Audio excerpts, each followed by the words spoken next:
more than 60 years, Canadian Tire Motorsports Park has stood as one of North America's most demanding battlegrounds. And for decades, the Trans Am Series has returned here, where legends are tested on some of the fastest, most punishing corners in racing. Today, it's all about tricky elevations and blind corners. On top of the usual challenges here at CTMP, this weekend schedule throws a whole new wrench into the works. For the first time this season, the TA and TA2 fields collide, two classes in one race. And when power and traffic mix at this speed, chaos is never far behind. Paul Menard and Tristan McKee lead their classes into Canada, but with hungry challengers on their heels, every lap becomes a gamble. The conditions demand risk, the moment demands courage, and only the bold will leave here closer to a championship. This is the Trans Am Racing Series presented by Pirelli.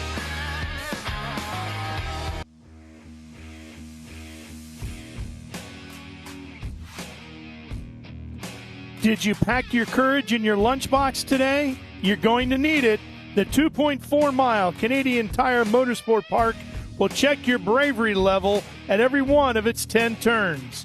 Once known as Motorsport, Canada's second oldest race circuit rises and falls through the countryside like a great white north roller coaster. Keep your arms and legs inside the ride as we get set to drop the green on the Trans Am Series presented by Pirelli. Hi everybody, I'm Ralph Shaheen. Welcome just outside of Toronto, about an hour, to Canadian Tire Motorsport Park. You see the drivers getting ready, the cars are all getting set. We should be underway here shortly at the racetrack that was once known as Motorsport. There's a good look at Adam Andretti's machine, the number 17. He'll be ready to go here today. For the first time in 2025, we mix the Trans Am field and the Cube 3 Architecture TA2 cars together in one race. Should make for an even more exciting event here today at CTMP. Paul Menard has his Pittsburgh paints and stains number 3 Mustang ready to go. Chris Dyson will be on the pole in his Jim Weed machine. Tommy Dreesy coming off of an IROC win out at WeatherTech Raceway, Laguna Seca, all set. And young Tristan McKee going to be chasing them all here. It's going to be a fun afternoon of racing at Canadian Tire Motorsports Park. This combination of Trans Am and TA2 together is going to really mix things up. We already have the fastest circuit overall. It is the 4th fastest lapping track in the world here at Canadian Tire Motorsports Park. And you mix that in with a strong field of Trans Am cars, and now the strength of the Cube 3 Architecture TA2 cars as well. It's really going to make things challenging. One of the big topics of conversation is the TA2 cars being ready as the Trans Am cars catch up to the tail end of their field and start working their way through. And of course, everybody keeping their thoughts and prayers with Barry Boes, who we tragically lost just days ago. He's certainly on the minds of everybody here and in our hearts, and everybody be racing in honor of Barry here today. And there's a good look at some of the most challenging portions of Canadian Tire Motorsports Park. Everybody talking about the elevation changes, how dramatic they are, and how many blind corners. There's only 10 turns here at CTMP, but the majority of them are taken at over 100 miles an hour. So you mix that in with the blindness of the turns and not being able to see apexes and when you're supposed to get back on the throttle. You really have to rely heavily on your faith in the car, the aero on the car, that your team has put you in a position with a race car that will do what you need it to do when you need it to do it. Get the lap time you're in search of. Well, we had an opportunity to walk through the paddock a little bit yesterday and talk to some of the drivers about their thoughts on racing here at Canadian Tire Motorsport Park. It's just awesome in general because of the amount of support that this series and that all the other series that we run with get here. It's as advertised. A lot of momentum. You know, turn 1, turn 2, 3, and 4 are very light brake. A lot of throttle time, just trying to keep momentum up. It's super fast. So we run a lot of fourth gear corners. When you feel your car not really totally underneath you, but you know you have to hit the throttle going downhill, and when it doesn't feel like you should be getting on throttle, you have to in order to rotate the car. So I think commitment or faith is what it takes, until you have really good practice and get up to speed. It's a fun track. It's kind of flowy like some of the other tracks that we've had on the schedule so far this year, so I'm definitely liking it a lot, getting used to it here in practice, so it's going really well. It's a really fun track.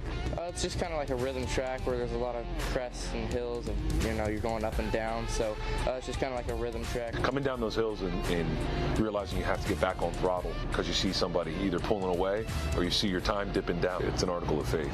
And this track is absolutely one of my favorites. It's one of the craziest places to come and really hang a car out. Canadian Tire Motorsports Park is a wild place to throw a lap down. This is quite a combination of both guts for corner entry and whatnot, but then the way I study tracks and go over stuff, you've got so many blind entry corners. Like you don't see your track out on the entry to 1. You don't see your apex on the approach to 2. Entry to 3, 4 is this gutsy crazy thing where you immediately have to then dial back and get very technical, pay attention to your car, and feel that drive off out of 5, and then again, you raise it right back up through the roof on the guts level and entering 9, 10, 11 there, and so you've got to be able to put a lap together. You've got to be able to think fairly quickly. And this place is about subtlety because it's so fast that you don't just throw it in, and expect to save it out the back end every time. You've got to make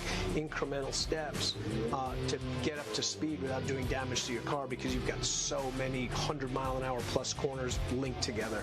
But layout-wise, this is like the last true classic course where it hasn't been touched. Like I can talk to my Uncle Mario and ask him about this place that they've done no adjustments to. I think that maybe they shaved one of the hill and turn 4 down a little bit at one point to take some of the jump out of it. Favorite place to pass here is tough. This is a tough passing place. If you could get the run down into 5, 6, that's probably like the strongest play. And what Ron Fells has done since his time of being ownership here has been phenomenal. Yeah, no, I won my very first Trans Am race was here in 1989. We continue to upgrade the experience for fans and for our corporate guests as well. The bulk of the infrastructure upgrades are complete. We continue to add more sort of value camping, and it's been a really exciting phenomenon. Coming out of COVID, camping has gone crazy. And the camping has gone crazy, and there are quite a few of them here this weekend, especially when you get over to turns 5A and B, famed Moss corners here at CTMP. You'll see them in the background all over the fence line there, watching these Trans Am drivers in action here today. Well, more pre-race ceremony activity for you when we return to Canadian Tire Motorsport Park after these words.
up and get ready for race day with Mission Foods. The world's best racers and tastiest products come together to make every race delicious. Fully loaded tacos, fast wraps, piled high nachos. Whatever you crave, Mission will help you be race ready with easy-to-make recipes that will take your race day to the finish line.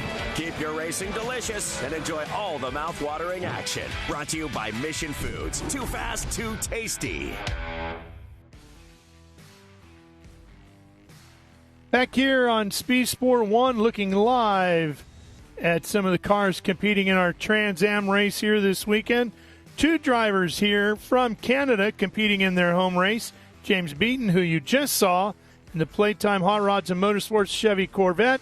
And we also have Roberto Sabato in car number 61 in the 6-gear garage Ford Mustang, who hails from just up the road in Toronto.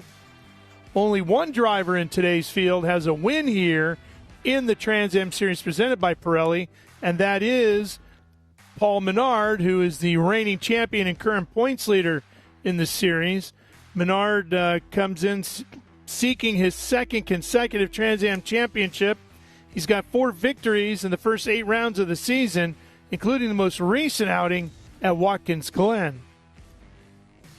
Chris Dyson, however, has won here in IMSA competition, so he knows how to get to the Jim Weed victory circle area here. Just got to do it in a Trans Am car here this weekend. Let's go down to the middle of the grid where all the activity is. Here's Ben Sissel.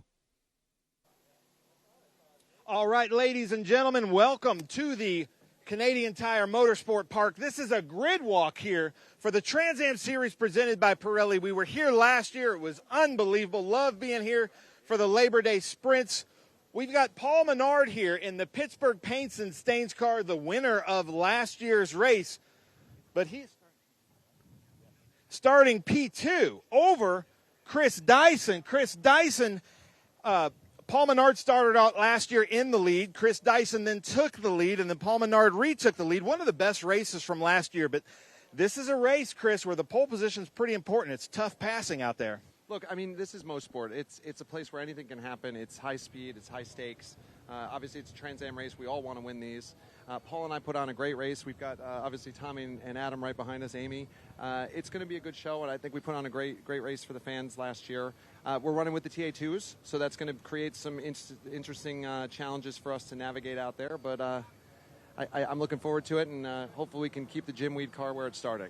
Now, is it true that Rob Dyson, your dad, is Grand Marshal at Lime Rock this weekend for the Vintage? How cool is that? It's great. It's very, very fun for him. I'm only sorry we can't be in 2 places at once. Oh, that's awesome. Yeah, so congratulations, Rob. Great event there. So, like I said, Paul Menard here in the 31. He's usually the 3, but we have a number 3 in TA2. Then we come back here, Adam Andretti actually talking to Paul Menard. So, Paul, welcome back. You're going to try to win this race again. How does it feel? Car's really good. We obviously great to be back here at Motorsport at Canadian Tire. First time was last year, and just a really cool track. The fans show up. I had a great autograph session earlier today, and car's just been really solid all weekend. So Chris got us for the pole by, I think, 8 100ths, and it should be a hell of a race trying to get by him. Nice. I love that. And then look at these names. So we're talking about Dyson, Paul Menard, Adam Andretti here. And Adam, pressure's on because you got to hit that Andretti section here at Motorsport just perfectly every time. Oh, absolutely, or I'm going to hear about it. Yeah. So, no, you got to. This is a place where you got to hit it all the time because it is so high commitment, such high speed, and if you miss it you miss your mark just by a little bit, you're kind of out to lunch. But thank you to all the race fans. You Canadian race fans are absolutely amazing.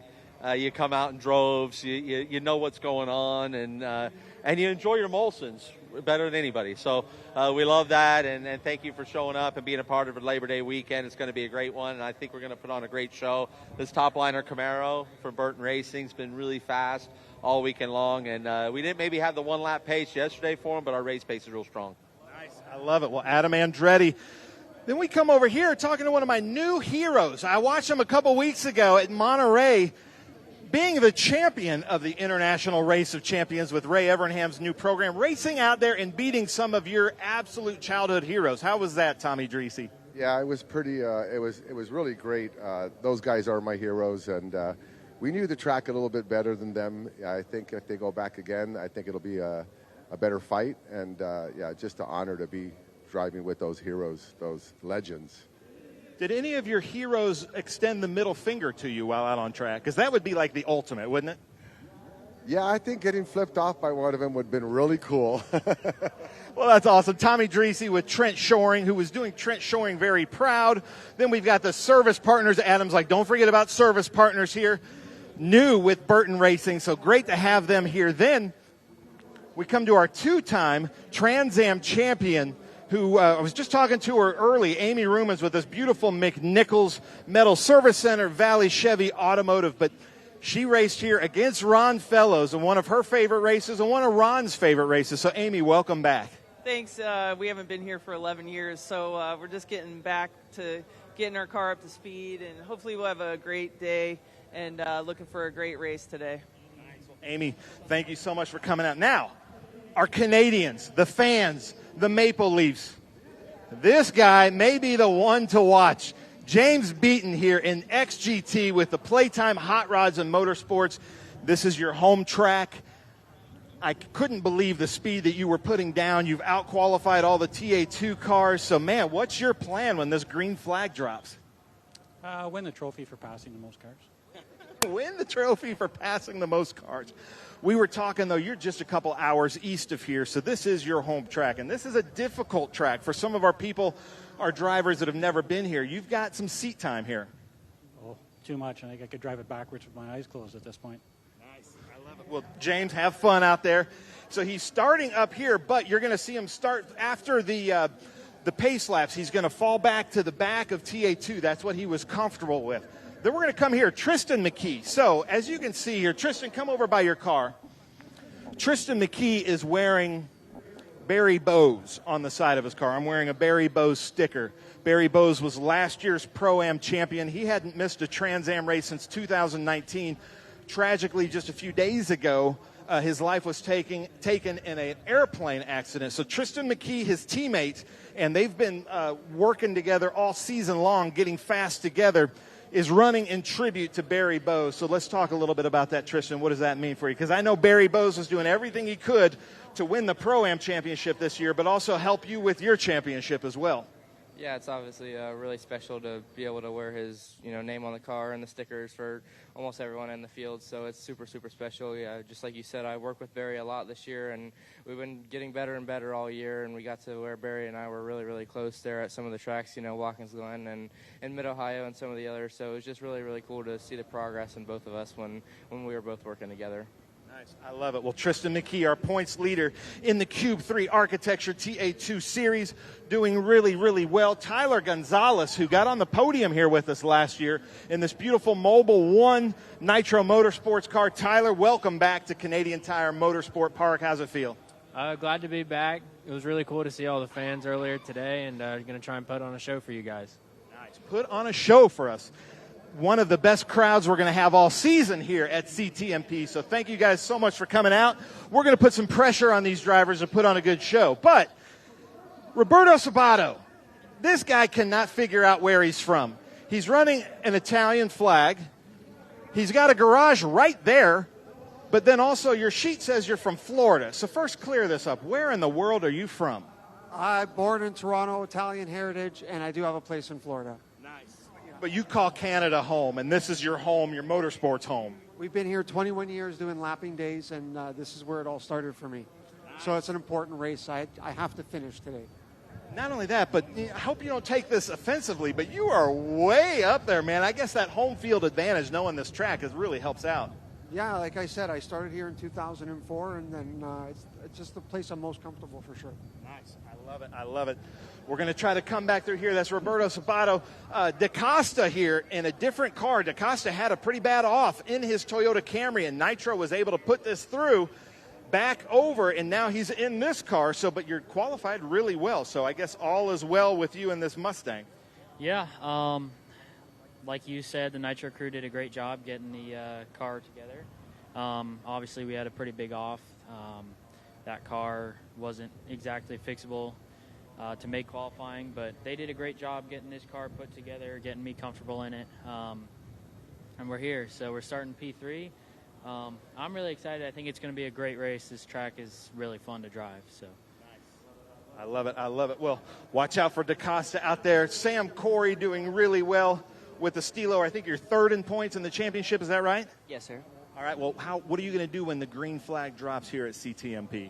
Oh, we're going to get after it. So looking forward to it today. It's our first time here. So super fun track, and we got a fast Nitro Motorsports car. So looking forward to it. All right, well, ladies and gentlemen, Sam Corey, I'm sorry we don't have time to get back through. I really wanted to talk to Jared Odrick about Barry Boes, but we're going to come over here to Bill Knox, who's going to deliver our invocation. We've got some dignitaries here. It's going to be unbelievable.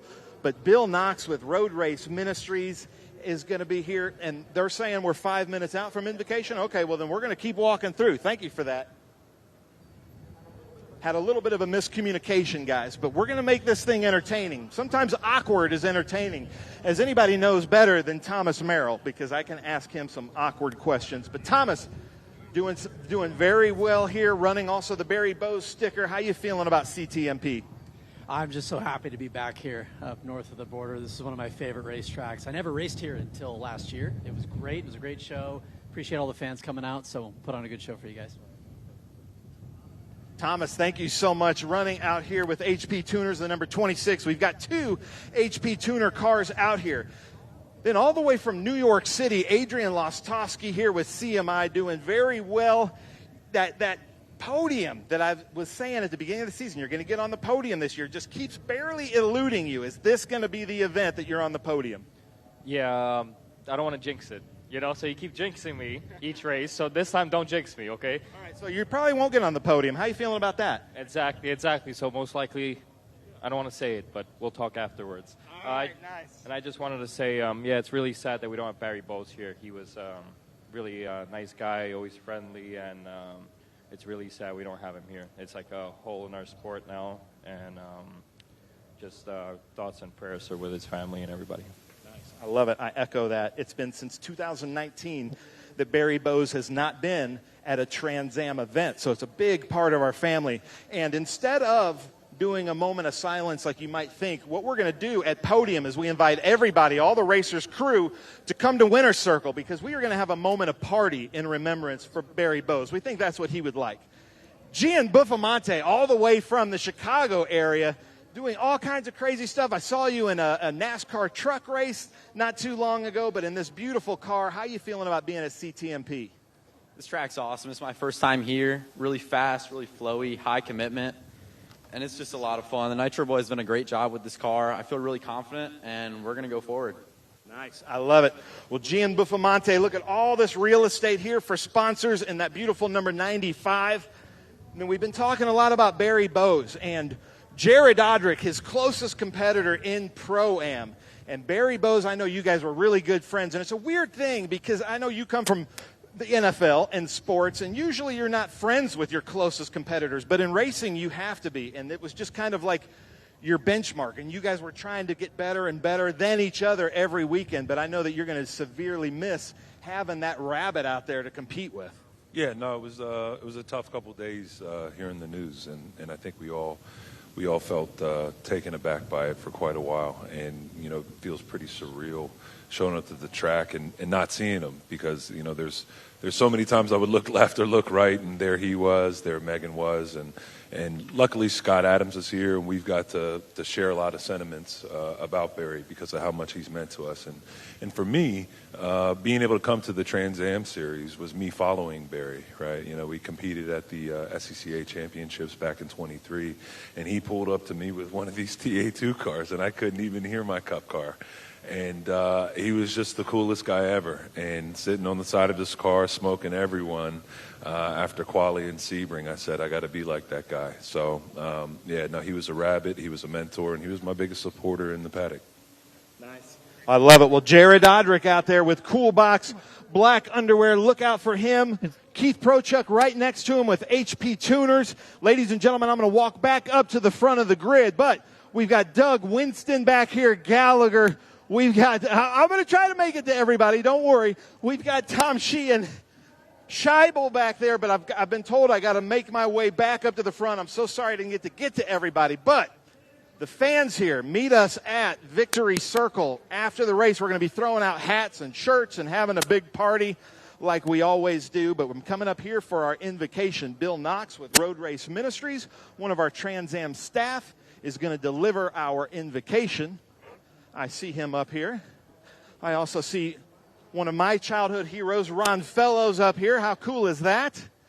So I'm going to give over the 2 microphones to Bill Knox. But before I do that, if we can get a shot here of our honor guard, because we've got some dignitaries. If we can turn around here and get a shot, we should have Constables Wes Kruger and Elise Ezra Cordero with the Durham Regional Police Auxiliary Services Honor Guard. Thank you so much for being here. Bill Knox, if you'll take the mics and deliver the invocation, sir. If you'll join me in prayer. Heavenly Father, as we come to you today, Father, we remember what was said in John's Gospel, Father, that you have truly created a place in heaven for each and every one of us. And Father, when it is our turn, you yourself will come and claim us. And it's with heavy hearts, Father, that we acknowledge that you came and claimed one of our brethren, Mr. Barry Boes. And I'd like to do a couple seconds of silence here for Barry as we remember him as the competitor that he was, the racer he was, the friend he was to each and every one of us.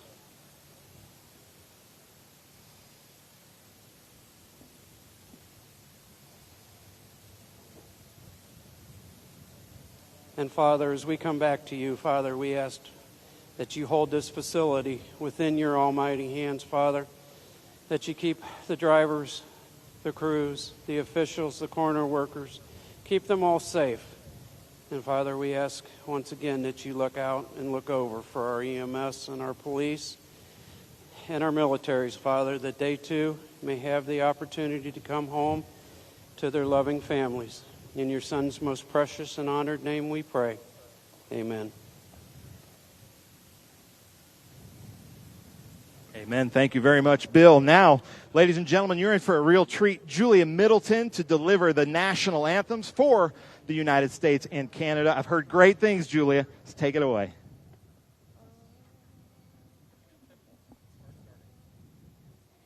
Oh, say, can you see by the dawn's early light what so proudly we hailed at the twilight's last gleaming, whose broad stripes and bright stars through the perilous fight o'er the ramparts we watched were so gallantly streaming, and the rocket's red glare, the bombs bursting in air, gave proof through the night that our flag was still there.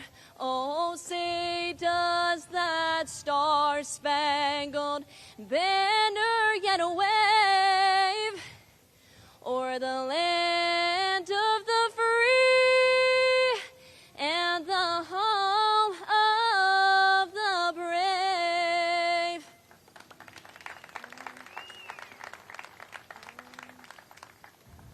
Oh, Canada, our home and native land, true patriot love in all of us command. With glowing hearts we see there rise the true North, strong and free. From far and wide, oh Canada, we stand on guard for thee. God keep our land glorious and free. Oh Canada, we stand on guard for thee. Oh Canada, we stand on guard for thee.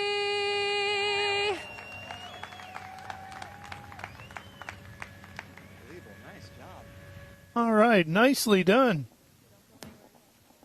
Getting closer to the start as the drivers now will put their helmets on, their Hans devices, and strap into the cars and get final instructions from their crews as we get set to go racing here at Canadian Tire Motorsports Park. Unfortunately, as Ben mentioned earlier, we are missing one very important competitor, Barry Boes, who we tragically lost just days ago. Barry was a strong competitor, a champion, and a points leader, and his impact in the paddock runs deep amongst his competitors and his friends, as you'll hear here. He was genuinely liked as a person, hated as a competitor here recently, but which was a good thing, right?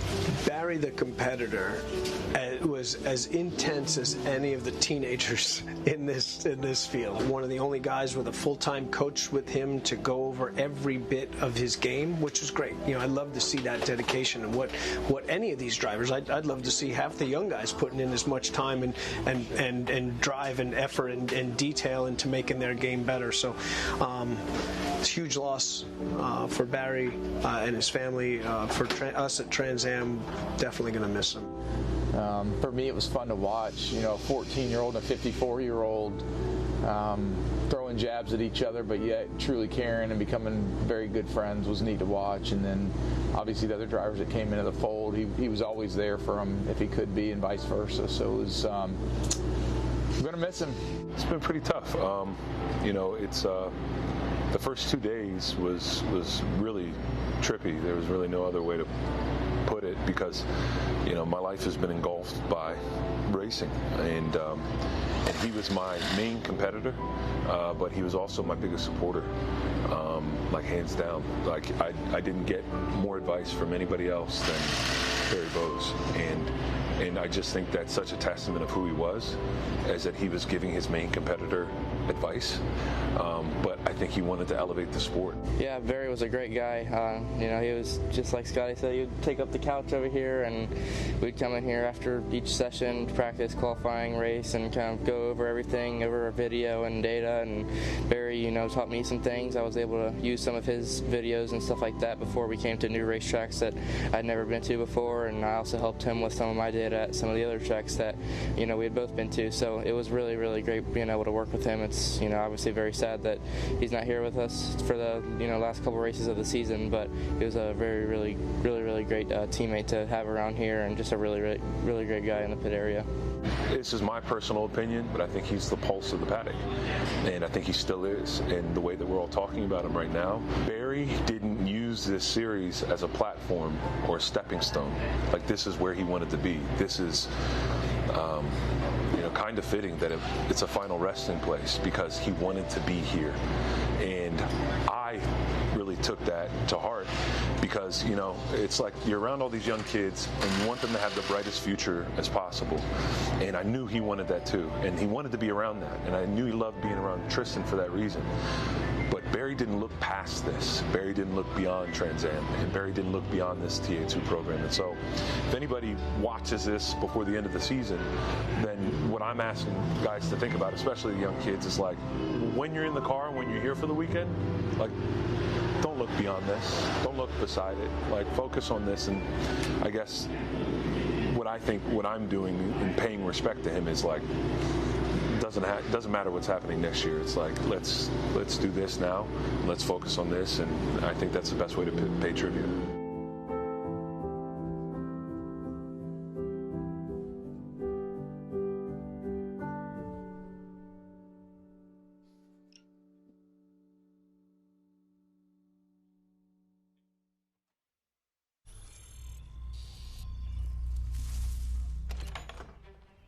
Yes. Hon, the weather tech's here. WeatherTech is the ultimate protection for your vehicle. Laser measured floor liners, no drill mud flaps, cargo liner, bump step, seat protector, and cup phone. What about my car? WeatherTech.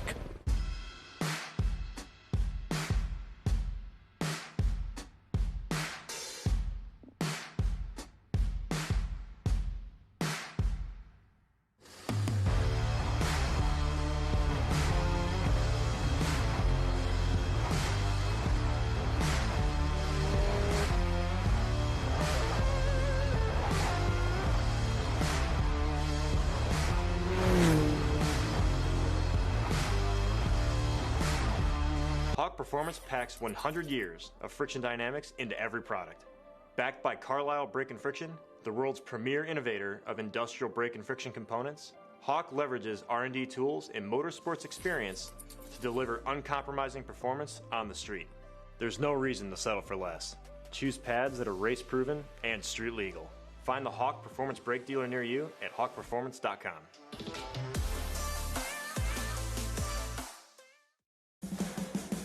What does it mean to be built with Summit? It means you're hitting the autocross, drag strip, road course, trail, dirt, or open road with confidence. Because built with Summit means you're using parts from the top names in performance, priced to make your project affordable. And it's all backed by trusted tech expertise and blazing fast shipping. Summit Racing Equipment. Let's build it together. SummitRacing.com. And we are back at the racetrack formerly known as Mosport, not Mosport. Many people thought it was Mosport because of turns 5A and B, named after the great Sterling Moss, who actually came over here and ran the first big international sports car race after the track opened, and got to talking to the people that ran the track back then and said that what was a hairpin back then at 5 and 5A, he said, you should make that 2 separate corners, a double apex deal. They did, named it the Moss Corners, and the track was actually known as Mosport because Mosport is short for Motorsport. Now it's Canadian Tire Motorsport Park, CTMP, as you'll hear many people say, and it is ready to go racing once again with a long-standing tradition here, and that is Trans Am presented by Pirelli. It is the 12th race on the National Championship calendar. And let's take a look at the points coming into today's event here. Paul Menard in that Pittsburgh Paints and Stains Menard's Ford Mustang leads it over Adam Andretti, but not by a lot, just some 29 points. Adam is still very much in the hunt here. Tommy Dreese hanging on mathematically with a shot at this if things go really wrong for Paul Menard. Of course, Menard, the only driver in the field with a Trans Am victory here at CTMP. Let's fire up the engine. So here's Ben Sissel. Well, ladies and gentlemen, it is my absolute honor to introduce Ron Fellows, Linda Fellows, co-owners of the Canadian Tire Motorsport Park, one of my favorite events of the year. Also, I have to mention Ron Fellows, first ballot Trans Am Hall of Famer, initiated just this March at Sebring. That was really cool to see. Give a warm welcome to all the fans here, Ron. Thank you all for coming out. You're about to see a great show. I used to do this stuff. Yeah, not only did you used to do this stuff, you were Mr. Trans Am back in the day. And Linda, are you having fun? Oh, always having fun. Love having all our fans out, and you're in for a really good show. Nice. Well, to deliver the most famous words in motorsports, Fellows, take it away. Drivers, start your engines!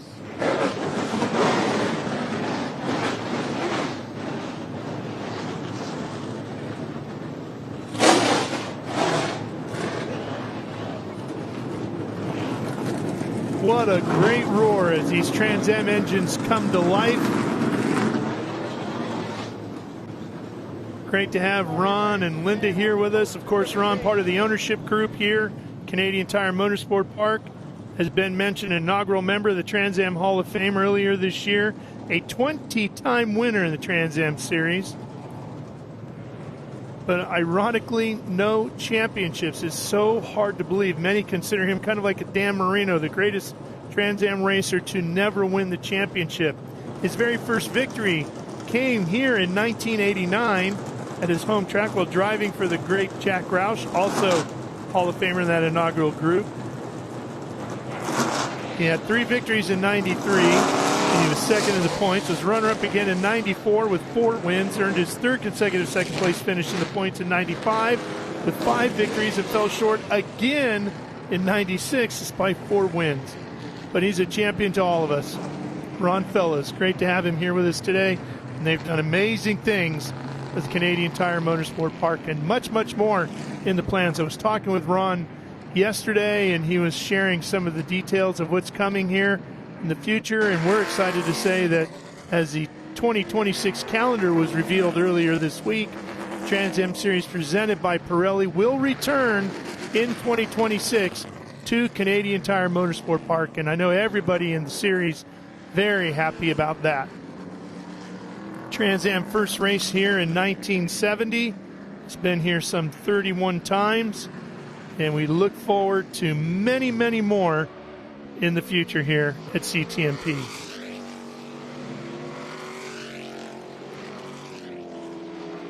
Well, this racetrack, as we said earlier, kind of like a roller coaster up here in the Great White North. Lots of elevation, lots of undulations. Let's show you what the track map looks like. If you're not familiar with the layout here at Canadian Tire Motorsport Park, 2.4 miles long, but it sure feels longer than that. Here's a look. Even the front straightaway has an up and down to it as you cross the start-finish line, down into turn one, very fast, up and over the rise, sweeping down into two. Check your bravery there. Up through three, again down the hill into four. Hard on the brakes here at Moss Corner, 5 and 5A. Sweep through there. And now you are hard on it, accelerating up through the gears, through 6, 7. This is all part of the Andretti straightaway, which really has a curve in it. Then hard on the brakes and a great passing opportunity into the S's, and one more at the very slow turn 10 for your hard back into the throttle and racing up the front straightaway once again. That's a quick look at the layout here at Canadian Tire Motorsport Park. Maybe not the greatest elevation change, as you might see at WeatherTech Raceway, Laguna Seca coming down the corkscrew, but it is without a doubt a constant here for sure. You are always either going up or down.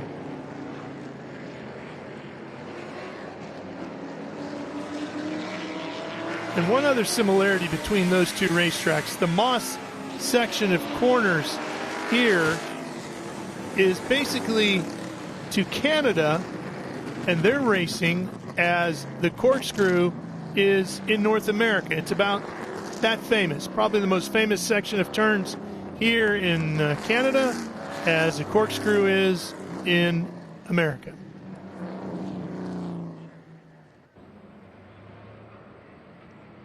There's a good look at some of the fans, and they are all around this facility this weekend. Labor Day weekend here in Canada, and they are out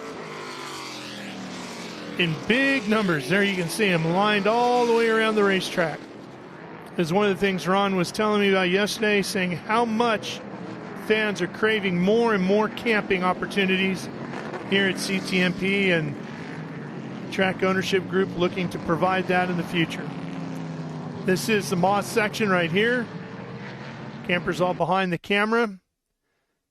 Very popular section because you see the drivers come storming up the hill and then have to get hard on the brakes. Good passing opportunity there as well, for they accelerate hard out of Moss and down the very long Andretti straight, which is this section here, headed to the curve right in the middle, bit of a kink, named after the great Mario Andretti. And even here, up the hill and then back down, as you get ready to get hard on the brakes here after the bridge, going into the S's. Play the aero game right through here. Great opportunity to make a pass. You can use the slipstream to your advantage.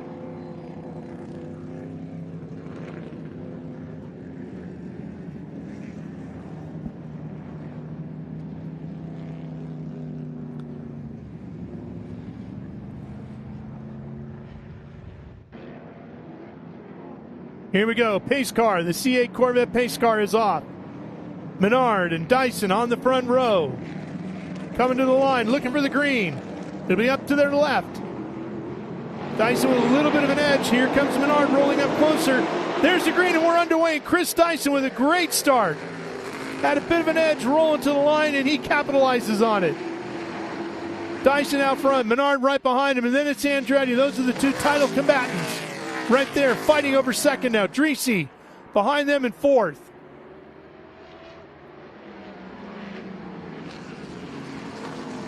Amy Ruman back here in fifth in her bright red Corvette. Then you see some of the TA2 cars. There's Adrian Vostovsky in the white and red. Vostovsky started 13th in that CMI Spot On Services machine. Ford Mustang. Peru Moss for the first time in speed. Now out onto the Andretti straight. See who's got the most horsepower here today. These big Trans Am machines producing 900 plus horsepower as they thunder through here at CTMP. And Ben Sissel joins us here in the booth. Nice job with the opening ceremonies there, Ben. Well, thank you so much. Here we watch Adam Andretti come through the Andretti section, Ralph, but I am so excited to be here. But we've got some action up front. We sure do, and a great battle as Menard has already closed up on the backside of Dyson and dragged Andretti right along with him and Tommy Dreese. So we've got top four all fighting for the lead here. There's Tristan McKee back here in seventh overall with Tyler Gonzalez just in front of him. Right on board with Tommy Dreese with Trent Shoring. Like I said, the fan walk did really well with Trent Shoring in the IROC race. Yeah, I was out there and called that event, and it was tremendous to see Tommy really put it to those guys. It was such a stellar field of Jeff Gordon, Mark Martin, Bobby Labonte, and so many, Zach Brown, and so many others. And Tommy was without a doubt class of the field that day. Now you're seeing Tyler Gonzalez keep up with Amy Ruman here. It takes about 2 or 3 laps for these Pirelli P0s to come to the right temperature of grip for these TA cars. It does not take that long for these Cube 3 Architecture TA2 P0 Pirelli tires to come to temperature. So that's why we're seeing them being able to keep up with Amy Ruman.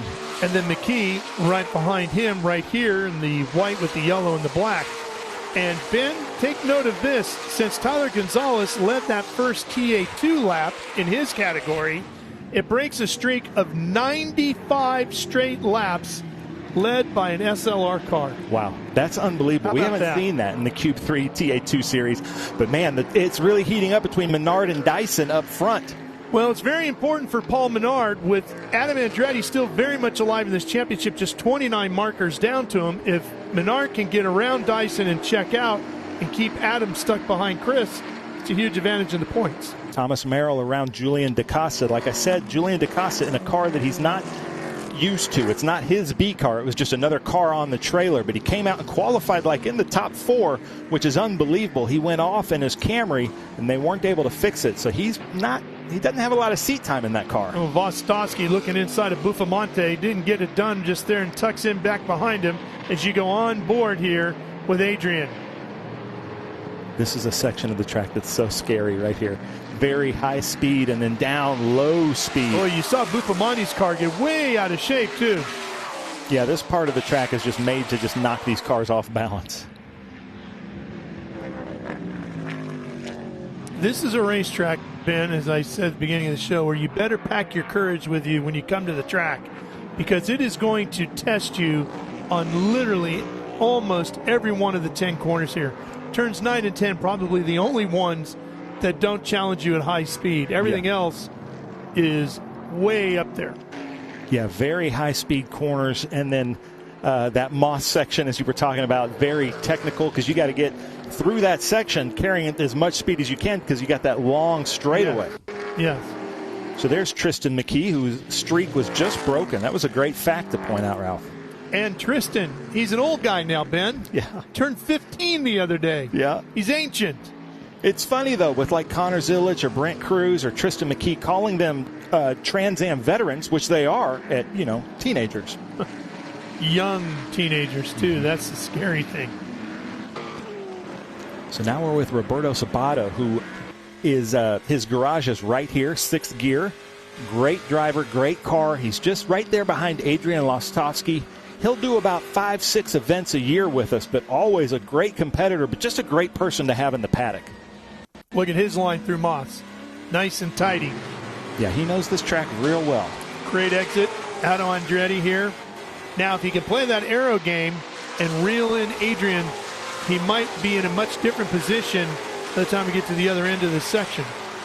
Yeah, he's a little bit too far back to really get sucked into a draft, but it's still helping him. But boy, you can see on a little map off to the side of the screen here how long it takes you to get down that long back section of the racetrack, and then quickly through the S's and up onto the front stretch.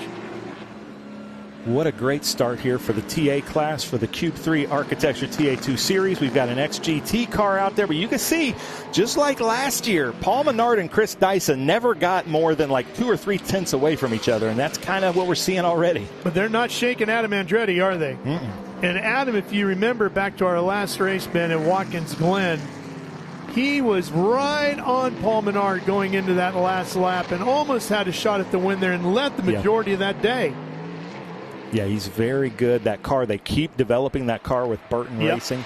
So we're seeing a lot. It takes a long time to develop these 900-plus horsepower behemoths with no driver aids. But I'm really seeing this season that car is really turning on, and Adam is very good behind the wheel. And it's coming on at the right point of the year, right? Handful of races left to go. Adam's within striking distance in the points. And if he can use what they have found to his advantage, he might be able to get around Menard here and take over this points lead, which he held at the beginning of the year. Yeah. He really wants a championship. Oh, he's super hungry. So Chris Dyson, there's our leader in that Jim Weed Dyson car. And look at this corner here. You can't really tell on video, but that is such an off-camber, long downhill. That can really throw you off balance. And the G's going through there. Drivers will tell you this track, because it's so fast, will really test your strength and stamina within the car because your body is always under heavy G load. Yeah, you can see it there. And this is a long 100-mile race. Unfortunately, I don't know how many kilometers that is. I should have known that coming in for our Canadian fans. There's Tommy Dreese's trench shoring Motul back machine. And if we were to do a poll of the top 5 most beautiful cars ever to race in Trans Am, that's in my top 5, I think. Yeah, that's a great looking car. Really is. Look at this, the battle up front. And I was saying this at the opening ceremonies, to just be able to say the name like Dyson, Menard, and Andretti, and then all 3 of them out there racing. Then you've got Dreese and Ruman as well in this 5-car TA field. That's really cool. And then having Ron Fellows there at the opening ceremonies, one of my heroes. Yeah. It's such a cool weekend. And then you can see as we're driving around, just all the fans, all the campers. So cool to see. And great to have Amy Ruman back in her car after such a shunt at Watkins Glen, and they've been working basically, I was talking to Bob Ruman, until like a day before they loaded, getting that car back up. Yeah, when Amy left Watkins Glen, as we see Gonzalez on pit road, and that is certainly an unscheduled pit stop. He was leading the Q3 TA2 Series. It's not the other side. He's obviously feeling something, but they can't figure out what it is. Front suspension, maybe. Oh, and here comes Scheibel as well. Brian Scheibel out of Georgetown, Texas, with MBS Racing. I didn't get to talk to him in the opening ceremonies, and I regret that because he has some really cool stories to tell us. Adrian Vostovsky's slowing. Yeah. Not sure if there was something on the track. They all ran through it. I'm not sure. Or what, but they were all kind of in the same. I'm hearing inside right front tire on Gonzalez's car. Looks like that might be the case here with Adrian, too, looking at this hood. It's kind of leaning over a little bit, isn't it? Well, I feel bad because I might have jinxed him. And there's Chris Dyson. Something's on track. What is going on? Something's got to be on track. Somebody threw a box of nails or tacks out there or something. Shocking developments early on in this one as we are just 7 laps in, Ben. Yeah, and this isn't a track that you would lose tires on like you might with like an oval or something. You can see Chris's body language. Come on, guys. Come on, guys. He can't go a lap down, that's for sure. But if there's something on track, Andretti or Menard might hit it as well. But that's got to be heartbreaking for Gonzalez and Dyson to be leading their classes and have to come in. There's Paul Menard. So we've got a slow vehicle flag. Andretti. You see him holding the white flag, which is means a slow vehicle. That might be for Lastovsky. Yeah, I would think so. That is just heartbreaking, though. Paul Menard's back up to speed, but I don't see Andretti. Yeah, what happened to Adam? So here comes Lostowski into the pits. Well, this is going to shake everything up. Now, Scheibel came back through, so he might have had to do a drive-through penalty. There's Adrian down. There's Adam. There's Adam, yep. He's surprised that he has fallen that far back. But he might have gotten behind one of these slower cars at the wrong time. Yeah. Dyson returning to the fray. Well, I'm hoping that Dyson is on the lead lap because it's early enough that he might be able to make this up. Well, there goes Menard. He isn't anymore. Not anymore.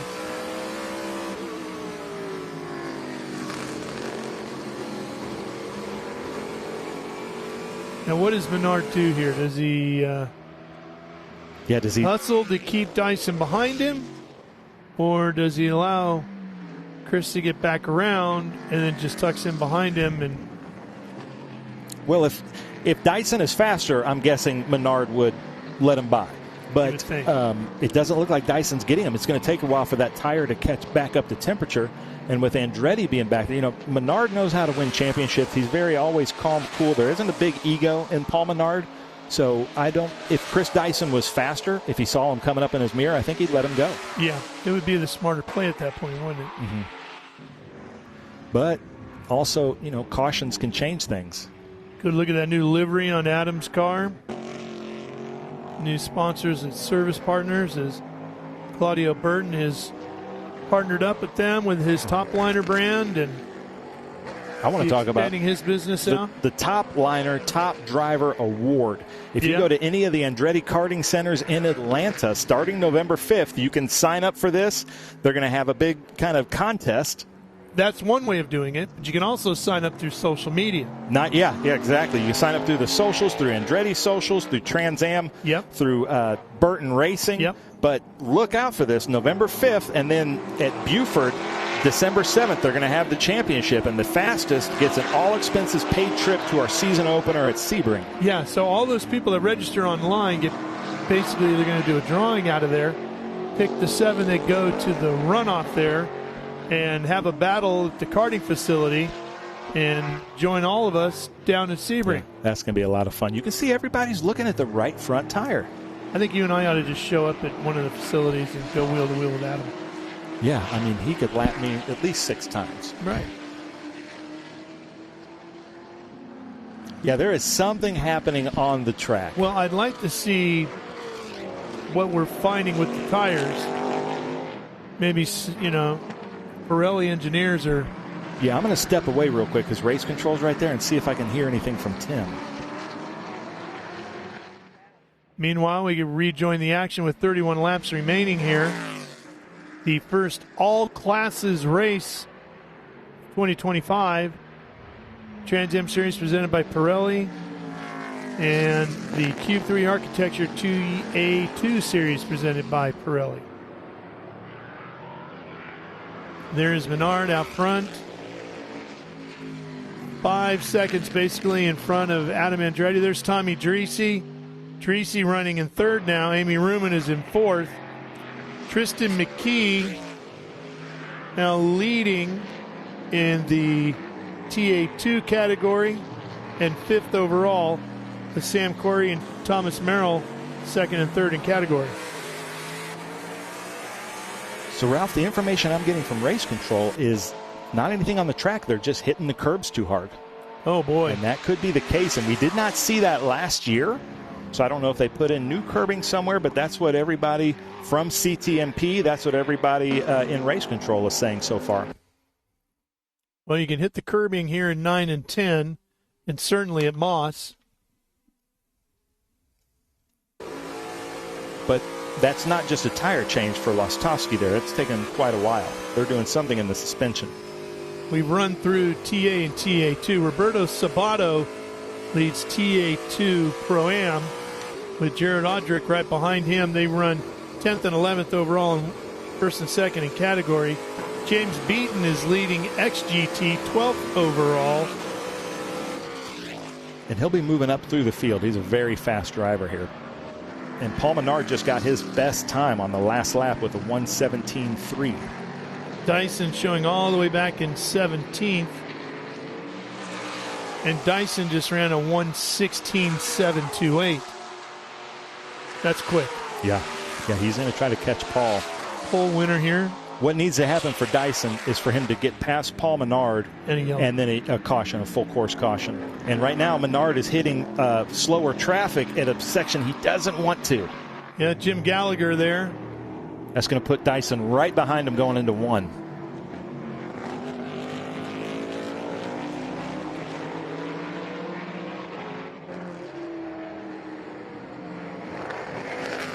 Ralph, this race has had already a little bit of everything with just a few laps. Bunch of plot twists already, right? So and Adrian Vostovsky is back out on course. Behind Beaton. This is his home track. He's got a ton of laps here. He went to racing school here in the mid-'80s and really knows this track very, very well in that XGT Corvette.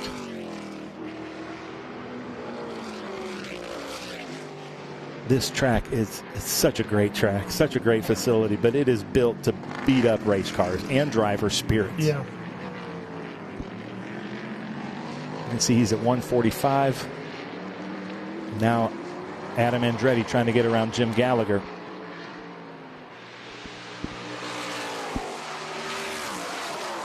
If you just looked at the basic drawing of the track design, you might not think it doesn't look all that interesting, right?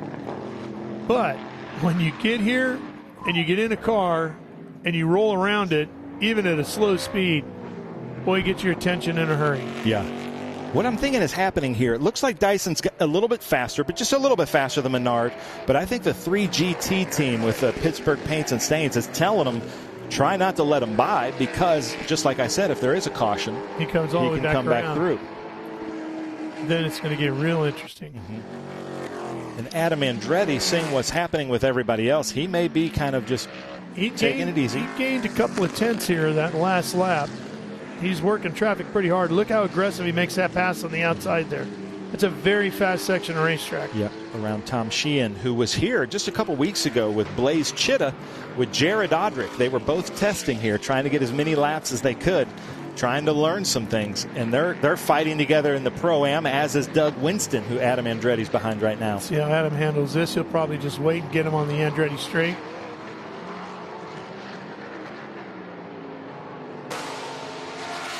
As Adam wheels to the outside, which quickly becomes the inside at the bend here, Adam now gets around Gallagher and takes off.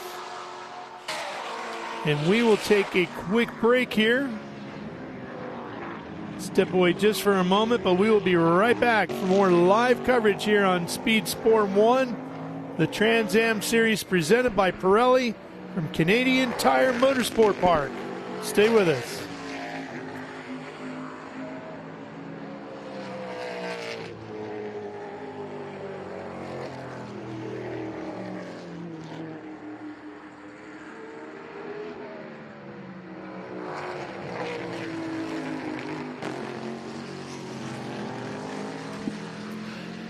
So, ladies and gentlemen, that's Beaton, our home track person in XGT, the number 82, into the wall there. I can't really see where that is. And it doesn't look like he hit it too hard from this angle. I can't tell if that's his front suspension bent or if he's got the steering wheel input like that. He's fired back up. He's trying to get it into reverse, but I don't see a huge dent in the tire wall yet. But it looks like he threw some grass around. End of turn 2. That's James Beaton out of Ontario, Canada. Looks like he's back up and going, so he might have saved it from hitting the wall too hard. We'll see if he has to come into pit lane, doing a little off-roading. Now his tires are really dirty. Tyler Gonzalez back on the course, currently in 18th. He was leading in the TA2, the Cube 3 Architecture TA2 Series. Had to come in with a tire change. And talking to race control, we think those tire changes and were just from hopping the curves, just beating up the sidewalls of these tires a little bit too much. So Tristan McKee just behind Amy Ruman here, with Sam Corey right behind, followed by Thomas Merrill, Julian DaCosta, and Gian Buffamonte. Sabato leading in Pro-Am over Jared Odrick and Keith Prochek, and then Dyson now at overall 13th.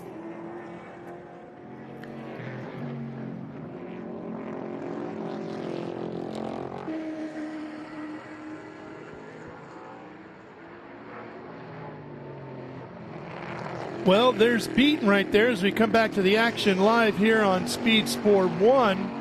But Ben, he wasn't rolling just moments ago. Yeah, he hit the wall there on on turn 2, and just barely looks like it. Didn't look like it caused any damage, and he's out there, didn't come into pit lane, so that means everything is good. He saved it, and that might be somebody that knows the track well enough to know exactly how to do it when you're running in the grass to stay off the wall. Yeah, Tim Ritchie had the pace car ready to roll, but gave him time to see if he could get him going, and he did, and we stayed green. Yeah, we love that. We had a great race here last year, and so far these fans, 30 or 40,000 fans, are seeing a great Trans Am race again. And Ralph, these fans love their motorsports because I'm sure you walking around, people are probably getting selfies. I'm seeing you talking to everybody. If I'm out there in what I call my Trans Am costume, people will stop me and talk. They watch the live stream, so it's really cool to see that it's not just this event. They are tuning in week after week to watch Trans Am. No, there's a rich history of Trans Am and Canada together. As you said, first race here at what was then known as Motorsport back in 1970. So right in the heyday, Ben, of what Trans Am was. Yeah. And this is the fight right here for Pro-Am. That's Sabato there in the white and yellow Mustang with Jared Odrick in that Camaro right behind him, with Paul Menard splitting them right now. So Jared's not going to like that. But now Paul Menard's going to try to get ahead of Sabato. But that's the battle right there in our Pro-Am class. That's how close it is for 1 and 2 through all of these. And this is one of the things that the TA guys were talking about is as they catch the TA2 field, are they going to be seeing them coming up as fast as they are with the difference in speed? I would say no. I talked to as many of the TA drivers as I could and just said, hey, remember, TA2 drivers are not used to looking in their mirrors because they're not used to running mixed class racing, where Chris Dyson made a career out of it. Yeah. Sure has. So here's Dyson now behind Odrick. Odrick getting over for him. And the traffic that was helping Adam Andretti a while ago has hurt him now as he has lost a couple of seconds to Menard. He's 8.5 seconds back now in second place. I've been noticing the flaggers here, and I noticed this last year. We have some terrific flaggers here at Canadian Tire Motorsport Park. You see the blue flag there? Yep. They're displaying the blue flags when they need to be. I love that. I love seeing that. Especially in a mixed class race like this. You really have to rely on the flaggers to help you as you're the faster car coming through. So Paul Menard just did a 1:18.261 driving through that traffic. But Adam Andretti in second did a 1:18.9. So they're going to have to get through this traffic, and the track isn't long enough to where there's going to be sections of traffic, and there isn't. Now the rest of the race, if it stays like this and stays green, they're going to be in traffic. Yeah. This track is very deceiving. It's 2.4 miles in length, but it feels like a Road America in its length. It seems much, much longer, or like a Watkins Glen. There's so much input you're putting in each lap, it probably feels like a longer lap. On board with Tommy Dreese's trench shoring Motul entry down through turn 1. See the different colors in the asphalt through there. You can go pretty wide coming off of turn 1, but you got to be careful because that wall is right there. You go just a hair too far. And then this off-camber downhill sweeping left. It's a really neat layout for this track. Very difficult track.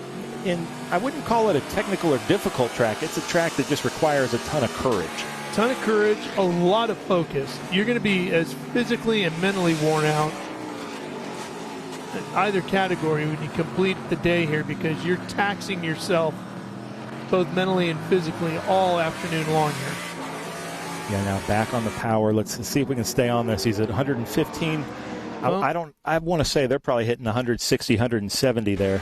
Yeah, problems again for Scheibel. Here's Sabato, headed to 1. Currently our Pro-Am leader. I think, is that Andretti ahead of him?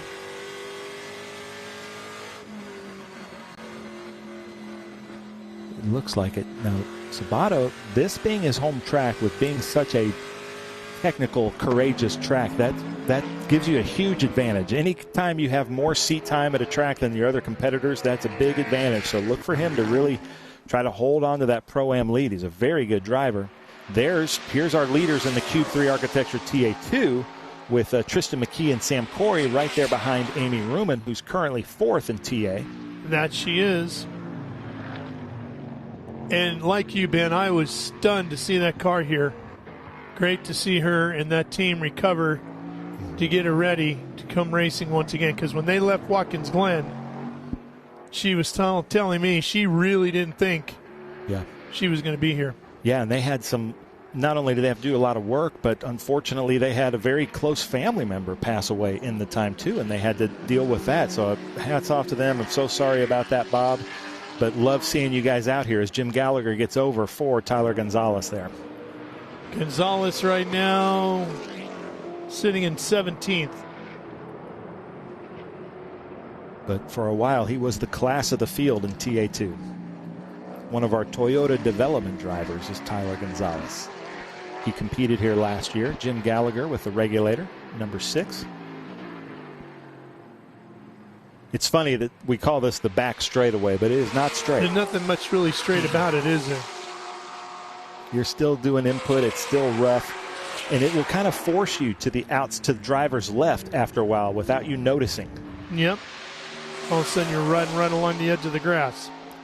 So here we go. So here's Paul Menard on the 2 leaders in the Cube 3 Architecture TA2, Tristan McKee and Sam Corey. Sam Corey has never raced here. He's done it on the sim, but he said, hey, I'd never raced at Lime Rock, and I won that. So maybe that's right. So he's not giving up on us. Hey, you don't know what you don't know. And I'll tell you what, right through here, that entrance into the S is very bumpy through there. Mm-hmm. And that will really throw you mentally and physically. And that's one of those sections, too, where they're getting up on the curbing, too, Ben. So that might be one of those spots where they're hitting it just a little bit too hard. I saw Tristan do like a little quick left to right there on the front straight. Wonder if he's trying to get something off his tires. This part just scares me. This kind of off camber. It should. Because there's a lot of asphalt laid down over there to give you room to gather it back up if you go a little too wide. But if not, there's a very hard concrete wall there. So Amy Ruman might go a lap down here with Paul Menard. That car just looks hooked up, that 3GT Pittsburgh Paints and Stains car. Oh, yeah, he is right there on the backside of that red Corvette.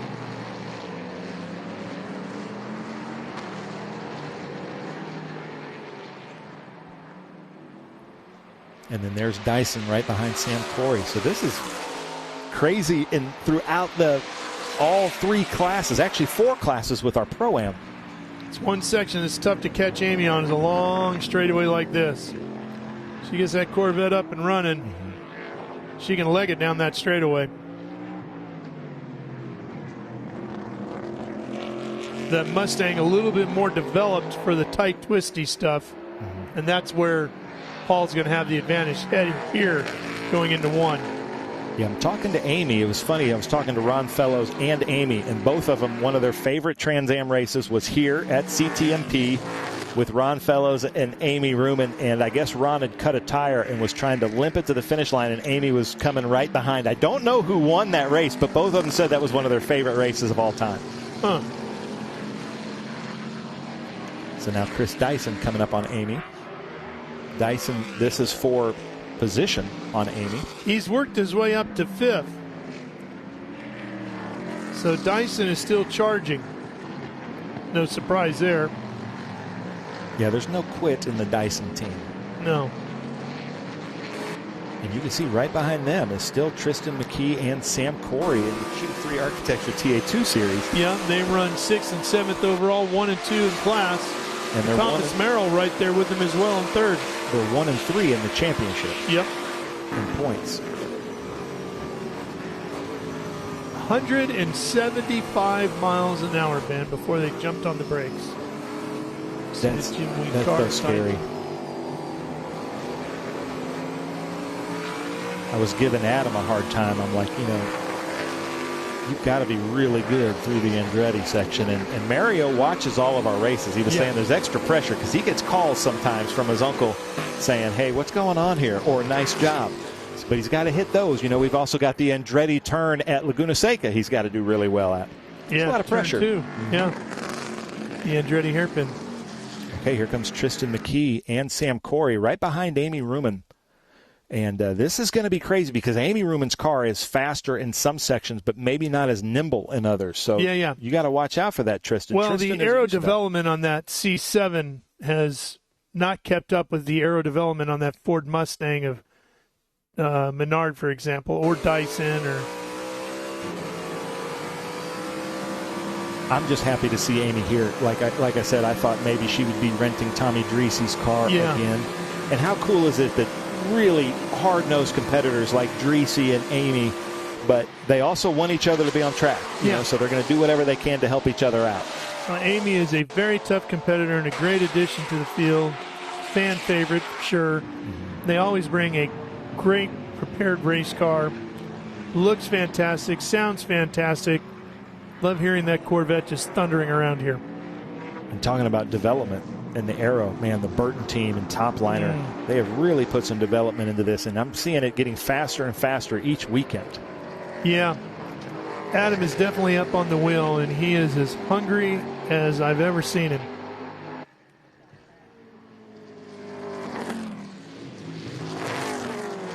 Okay, so that made Sam Corey fall back a little bit there from Tristan. Tristan was able to kind of use Amy as a little bit of a gap pick. Corey coming around the inside here. They get up into Moss. That was a great pass, but that would only happen from the heads up from Amy Ruman there. Yeah. Now she's got Andretti behind her. Here comes Moss here at the top of the hill. Adam will wait till he get out on the straightaway and try to make the pass there.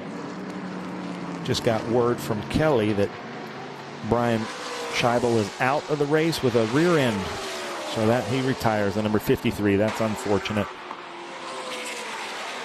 Adam trying to work the aero to his advantage. Can he get inside? He's right there on Amy. What can he do by the S's? Not going to happen. Amy closes the door back up on him. He's not done yet. He's going to try to have the inside here at 10. That's a great pass.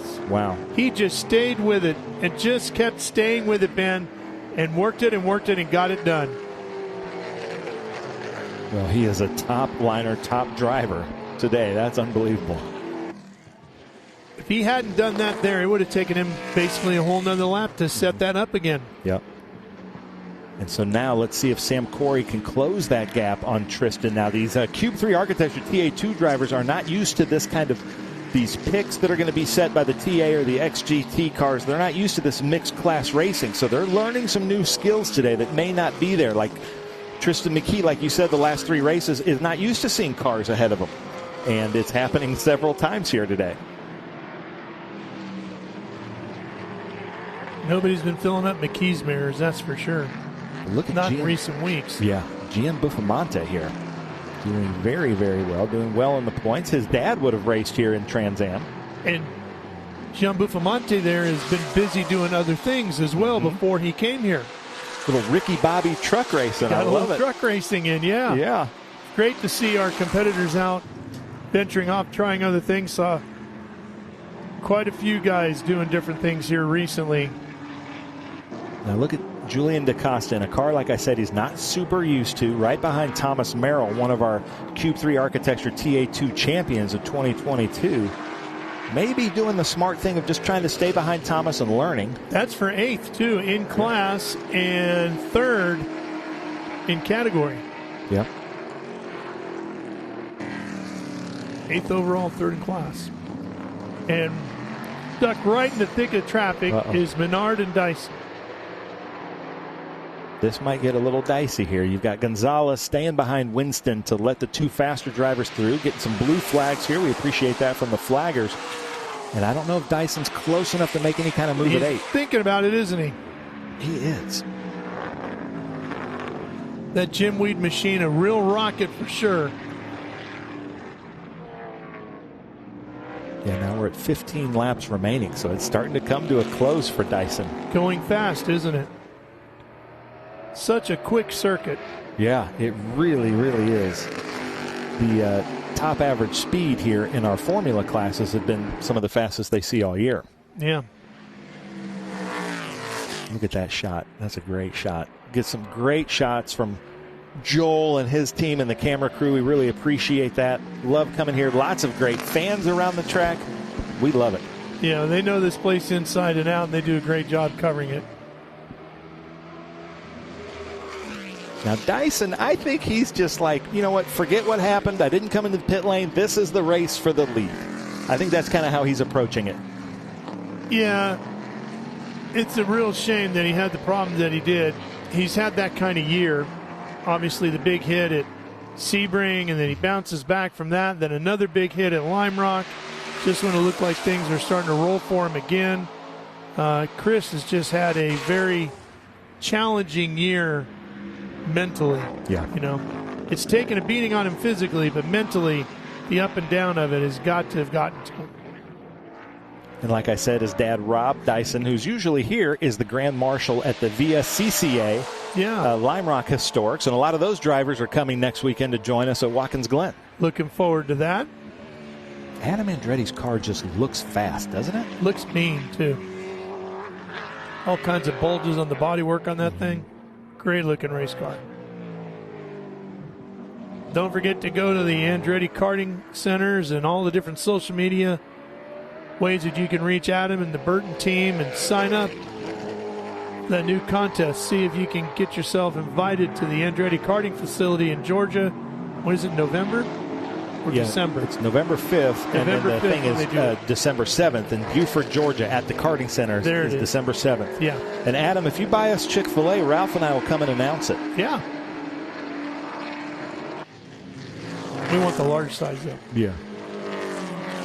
Okay, so there's Merrill. Not that. Merrill, DaCosta, and Buffamonte, who are... Oh, look at this. DaCosta getting around the outside here of Merrill. Something's wrong with Merrill. Yeah, Merrill having problems.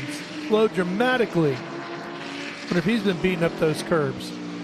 I don't know. That looked more like a suspension thing. So now DaCosta moves up. So he is third overall in the Cube 3 architecture in his class, not overall, sorry. He is ninth overall, third in TA2. Okay, Merrill off track. There he is. Hopefully a safe place. We appreciate that. Again, some just great shots from the camera operators. Heads up, but he's got all kinds of stuff going on there. That's smoke. That's tire smoke. That certainly he's going to have to get out of the car. That is certainly not a suspension issue there. No. It doesn't look like he's in a hurry to get out of the car, but he's getting out of the car. Yeah. Thomas Merrill. He's just billowing smoke out. That's an engine on fire, so that looks like. Our 2022 champion. Ross, if you're watching, Thomas looks to be out safely. Oh, and now he's going to try to fix the car. That's not allowed. And we got the full course caution now. Look at this, though. Thomas is one of those drivers. We've seen this with Shane Lewis back in the day. He got out of the car, fixed the throttle linkage, and looks like he's going to try to give some kind of an assessment. And he's trying to figure out where he's got to spray it to get the fire put out. So a championship-winning driver, second at Le Mans a few years ago, and now he's having to put out a fire in his own engine on track.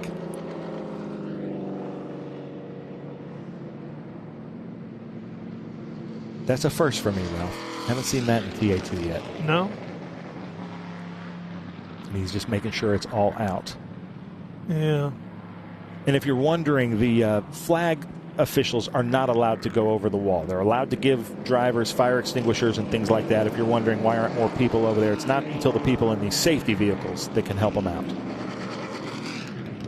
You got to keep them safe, too. Well, with the full course caution, we will take a break here. Step away, and we'll be back. Only 11 laps remaining here. The Canadian Tire Motorsport Park, live on Speed Sport 1.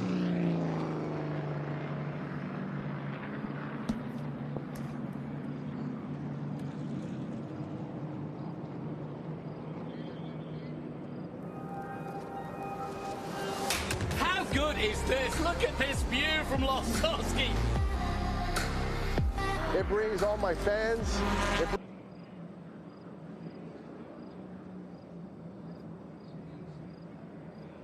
All right, you can see Thomas has taken his helmet off, his balaclava. They've gotten the fire extinguished here.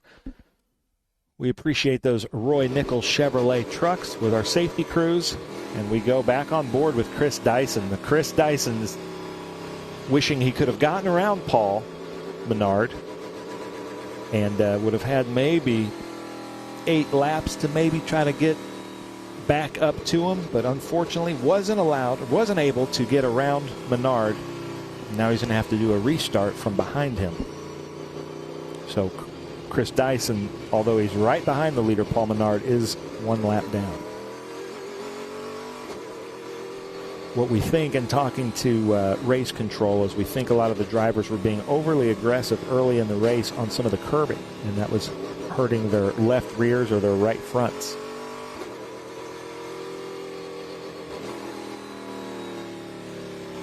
Pace car is not yet out there, so they're just running what's called a code 60. They have a little box on their dashboards that shows purple, and they need to maintain about a 60-mile-an-hour speed until the pace car comes out. A great Canadian Tire bridge here. Look at all these fans to the left and to the right. We think there's somewhere between 30 and 40,000 fans that come out here for these Labor Day sprint race weekends. Love coming to this track. Co-owned by Ron Fellows, a Trans Am legend. He was just inducted into the Trans Am Hall of Fame in March at Sebring. So great to have he and Linda come out, and just they have so many friends still in the Trans Am paddock. It's such a family here. So they come back here, and some of Ron's old crew members are here. Actually, the crew member that helped him win Le Mans and win a championship in IMSA in the Corvette is here running one of the Formula groups with us. So once you're in racing, it is just a big family. And a lot of these campers, I've been talking to a lot of the spectators, a lot of the campers you see, they've had these spots reserved for 30, 40 years. They're third generation race fans that have been coming to Canadian Tire Motorsport Park. Adam Andretti now. They have to maintain this speed until the pace car comes out, which has got to...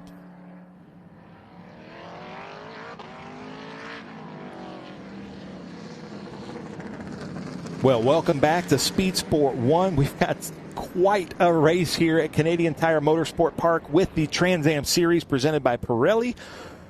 We've got TA, we've got the Cube 3 Architecture TA2 Series, we've got the Cube 3 Architecture TA2 Series Pro-Am XGT, a little bit of everything. You're looking here at the top liner, service partners car of Adam Andretti, who is currently running in second place in TA, fighting for a championship. Then we've got Roberto Sabato, followed by Jared Odrick. They're 1 and 2 in the Pro-Am. Jared came into this race second in points in Pro-Am, hoping to improve that. Adrian Lostowski, who is a lap down, had to come in. Then Keith Prochuk right behind them. So it's 1, 2. Then there's Adrian Lostowski. Then there's Keith Prochuk. That's our top 3 in Pro-Am, so that's going to get heated up. Then they're behind Tommy Dreesy with the Trent Shoring car. So we've got a great battle for P1 in TA, a great battle for 1, 2, 3, and 4 in the Cube 3 Architecture TA2 Series, 1, 2, 3 in Pro-Am.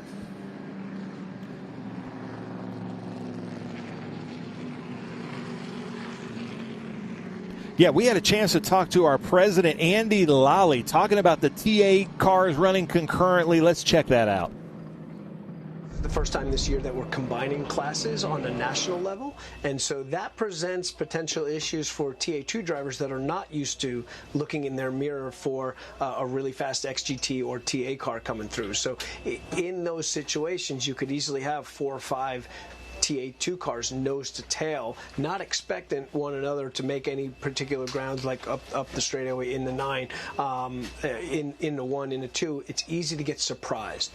As we always have tight pack racing here, when you have a TA car trying to thread the needle getting through on a track that is this fast, that's a potential recipe for contact. And CTMP has done a great job of extending the depth of their tire walls and whatnot, but we still don't want to test that out. They've added extra pavement to slow the cars down as they're sliding. We still don't want to test all those theories out here. So our biggest challenge is our drivers being able to have communication with their crew chiefs and have their communication with their drivers to give them a heads up of, hey, somewhere in the next half a lap, you're going to have a couple of TA cars flying through that group that you're in. So that's really, to again, you have to take an extra bit of portion of your bandwidth and take it away from driving the perfect lap to making sure you're fully aware of something that might be coming that would never be coming in that specific spot from a competitor in a similar car.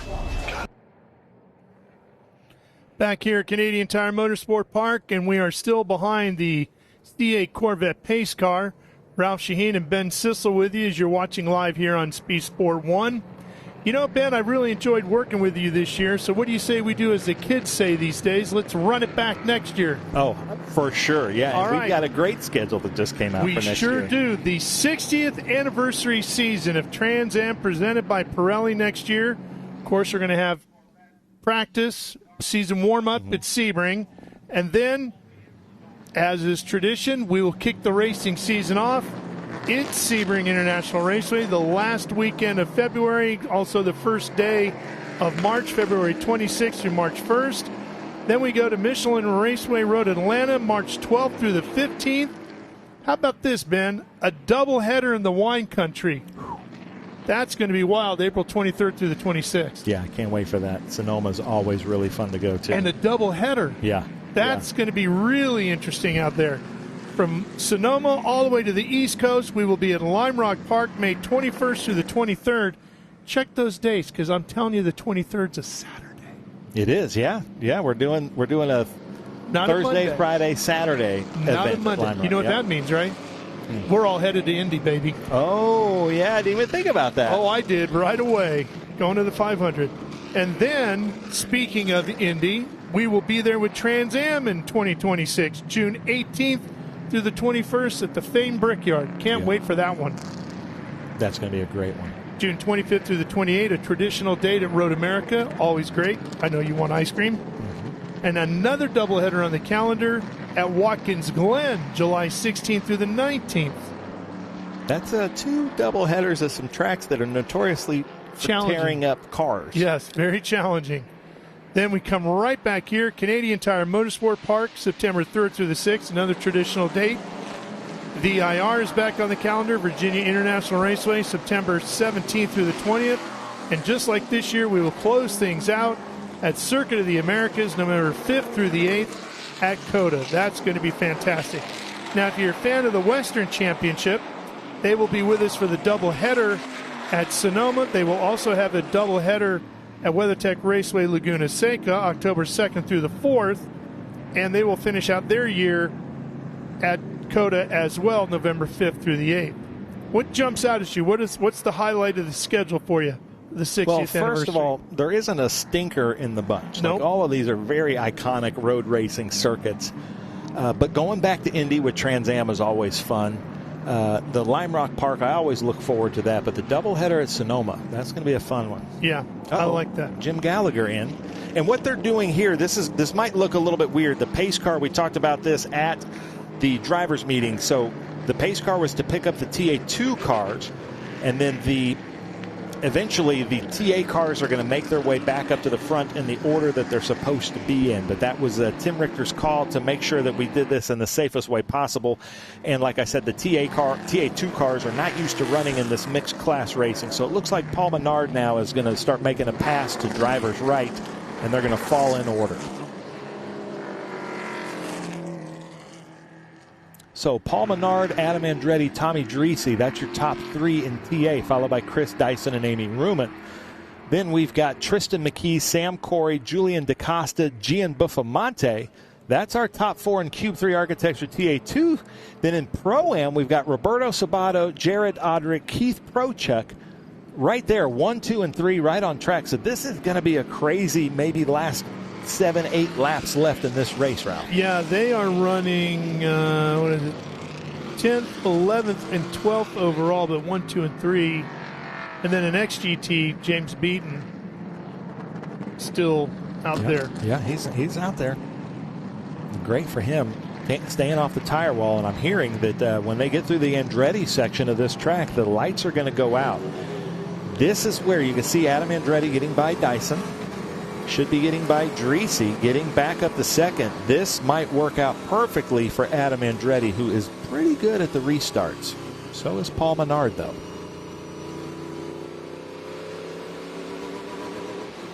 Should have, 6 laps to go? You can see Tommy Dreesy just trying to get some heat in the tires. Tommy Dreesy, as you know, doesn't like to sit still. He's kind of like a shark. Oh, no, yeah, he's moving all the time. Got to be doing something.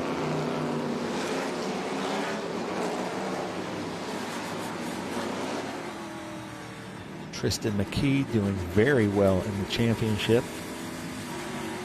He's won the last, 3 in a row? Yeah. So here they come. Let's see what Paul Menard does here. Any kind of strategy for this restart. Adam closing right up as they head into the S's here. Can Adam do something spectacular on the outside of turn number 1? I don't know. Look, he is right up underneath. There they go. Rolling out onto the front straightaway. Oh, he slows them down. And Dreesy comes flying up on the outside, and he goes by. And Dyson goes past both of them. Oh, that really shook things up. Menard was so worried about Adam Andretti, he forgot about everybody else. Yeah. And it cost him huge. And now Dyson is on the lead lap for about 2 seconds when he crosses the start-finish line. Yeah. You know, and then so he's hoping for another caution because this could come back to him now. And Dreesy should be listed as the race leader. Now you got to wonder if that's all going to stand. Yeah, I'm not sure. There's these cones, these start zones that we have for Trans Am. I'm not hearing anything from Ernie Becker on the radio that said it was a bad. Ooh, look at them both go bouncing over the curbs, and that's where you can really do that damage to the suspension. Dyson is checking out. Menard's going to try to find a way around Dreesy, and Adams trying to hang on to the back of the Mustang. Well, I'm hearing from Misty, who's kind of being a producer for us this weekend, that the 8 and 16, they're not allowed to pass until the start-finish line, and they did. So now the number 8 and the number 16 are going to have to come through for a drive-through penalty. So, Adam Andretti, don't worry. You're not in a battle with Tommy Dreesy right now. It's all Paul Menard. So boy. The 8's going to have to come in. Boy, is Menard getting lucky on that play, right? Well, it's not lucky if the other drivers don't follow the rules. No, but it had it been just a couple more feet, Yeah, it would really have been a problem for him. And I have to think that Tommy's thinking, I bet you Tommy was calculating that. Like, it might happen for me or not, but that was his chance. Well, it was also a situation where Paul slowed them all down so much, and they were all ready to go, that there was a bit of an accordion effect there, and I'm betting in some ways Tommy would tell you he was trying to avoid running into him. Yeah. So both the Chris Dyson car and the Tommy Dreesy car are going to have to come in for a drive-through penalty. Here's our M code, Ralph. MCO Gears total laps led. Paul Menard 30 out front. He's got 5 left to go here. There he is, Pittsburgh paint and stains. Number 31 for the weekend. So we should see Amy Ruman on the podium here at CTMP. How great is that going to be for her? After everything that team has been through. And our championship is sticking right there, because even with Adam not finishing in front of Paul, he is minimizing the damage for sure, and is very much going to keep this alive headed on to our next race. Yeah, but I'm not counting Adam and Andretti out of this race just yet. Now there's Sabato. Jared Odrick and Keith Prochuk should be right behind him. Oh, no. Here comes Beaton. Oh, Beaton having problems in the Corvette. Off the beaten path. You see what you did there. So here is our TA 1 and 2 right here. Adam Andretti right behind Menard. Unfortunate for Beaton. Not sure what's happened there. But Adam Andretti looked to get a little bit better off of, what is that, turn 7 there? What they call 7, that little kink right there. So maybe into the rear end of the car here. Beaton. I know this just hurts your heart to see a Corvette come in like that. Struggling like that? Yeah. I mean, we shouldn't even be showing it. But Beaton will still be on the podium with us in Extreme GT. There is Sheehan. So we've got Gallagher, Sheehan, and Doug Winston also in the Pro-Am. Yeah, that was 14th, 15th, and 16th overall.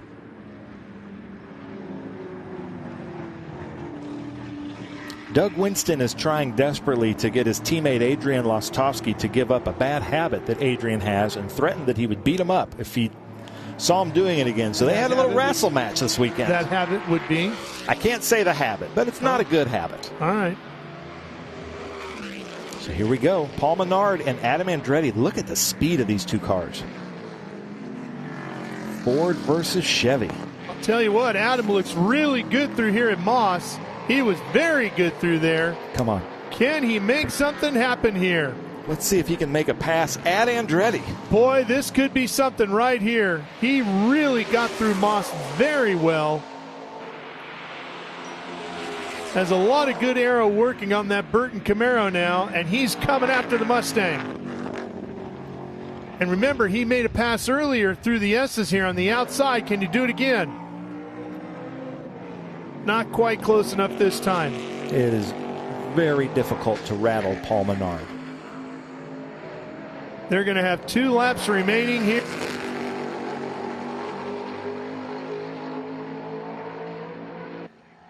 This is exactly what took place at Watkins Glen.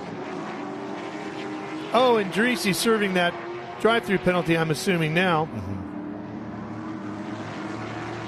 Yeah, just idling through. That's got to be so difficult to stay at 40 miles an hour when you were in the thick of it.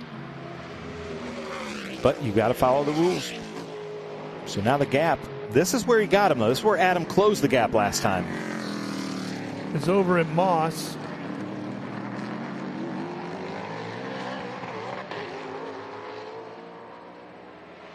Two laps remaining. There's Dyson. Who also had a drive-through.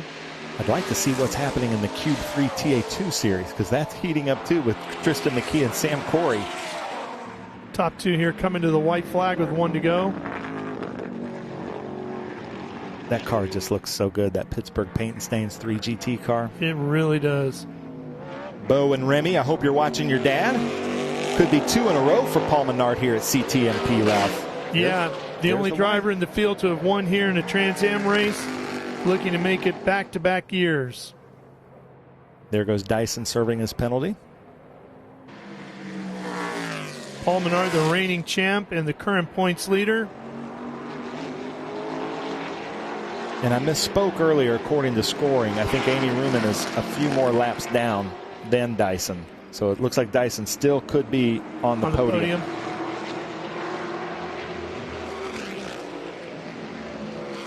Paul Menard thundering around one more time. There's Amy. Running back in 5th. And there's Tristan behind Dyson and Sam Corey. Not good enough, not striking distance, I would call it. But then DaCosta and Gonzalez for 3rd and 4th are very close to each other. And considering how tore up DaCosta's race car was, it's amazing he could finish on the podium here.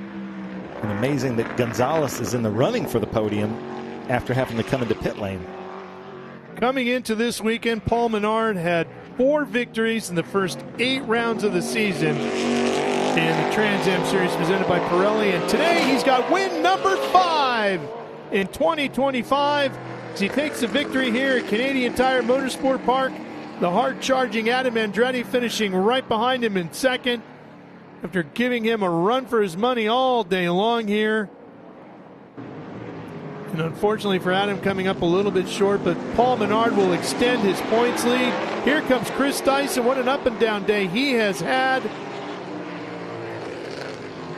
Dyson will get credited with third. Tracy fourth. Amy Ruman fifth. Tristan McKee in the number 14 there, or the 28, I should say, the formerly 14-year-old, now 15 as of just the other day. Tristan McKee will get the win in the Cube 3 Architecture TA2 category. Sam Corey will be third. Gonzalez, started up on the front row, will end up finishing third today. DaCosta coming back from a tore-up race car yesterday to finishing fourth here in category. Ninth overall is Jean Buffamonte right behind him, rounding out the top five in TA2. And Beaton will come across the line 17th overall, but will take the win in XGT. In our TA2 Pro-Am, that will go to Roberto Sabato over Jared Audrick and Keith Prochuk. That will be your top three there. Tom Sheehan will finish in fourth. Doug Winston fifth, just in front of Jim Gallagher.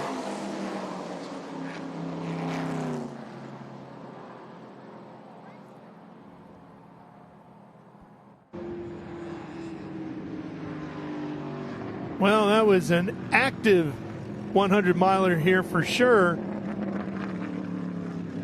Well, the Trans Am Series presented by Pirelli.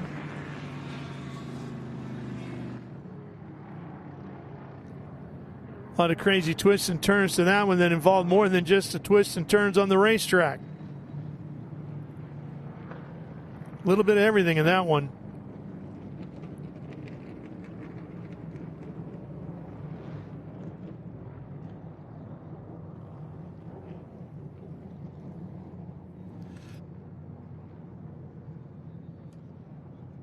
Here's Paul Menard making his way down pit road. He'll hang a right here and head to the Jim Weed winner's circle. There he is, following Chris Dyson that way.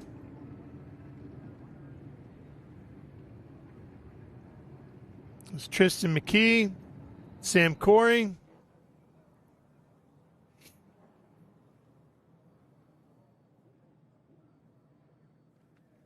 They'll be all part of the podium celebration. And into the Jim Weed winner's circle comes the Jim Weed number 16 of Chris Dyson. And there's Menard and Andretti.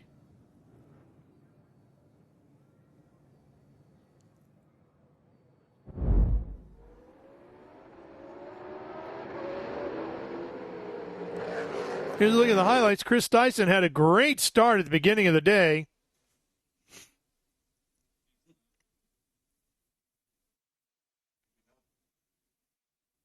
And Menard now will try to get out of the car, talk to the crew, disconnect everything that's hooked up to the drivers these days.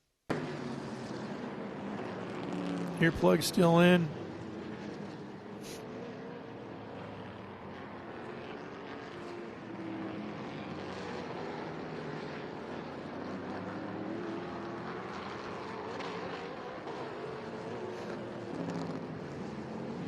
And here he comes. The reigning champ and current points leader. Well, I guess they're not ready for you yet, Paul.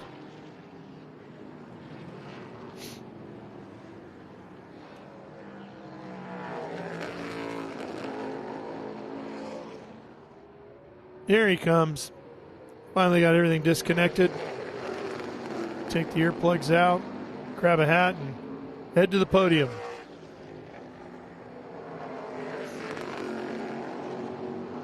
And we'll go down to the podium as well. Here's Ben. All right, ladies and gentlemen, that was quite a race here at Canadian Tire Motorsport Park. Our overall winner, leader in TA, points leader, last year's champion, Paul Menard. How was it for you out there? Another crazy race at CTMP. Yeah, it was a lot of fun. The car was really good all weekend, and had a little power steering issue in the races, kind of intermittent and upset me going down the hills. But biggest thing is that I lost radio, so I really lost track of kind of what was going on, but Tony and John could talk to me on the front straight, so I wasn't sure how we were going to pass when the caution came out, how that all works, but the car was really good. Took a little bit to get going, and once it fired off, had really good pace. Wish Dyson didn't have those tire issues. We could have had a battle, and Adam kept me honest at the end. But overall, good weekend up here in Canada. Good weekend up here in Canada. I'm going to try to make my way through and talk to everybody. Tristan McKee is the next on my list. Our Cube 3 Architecture TA2 winner.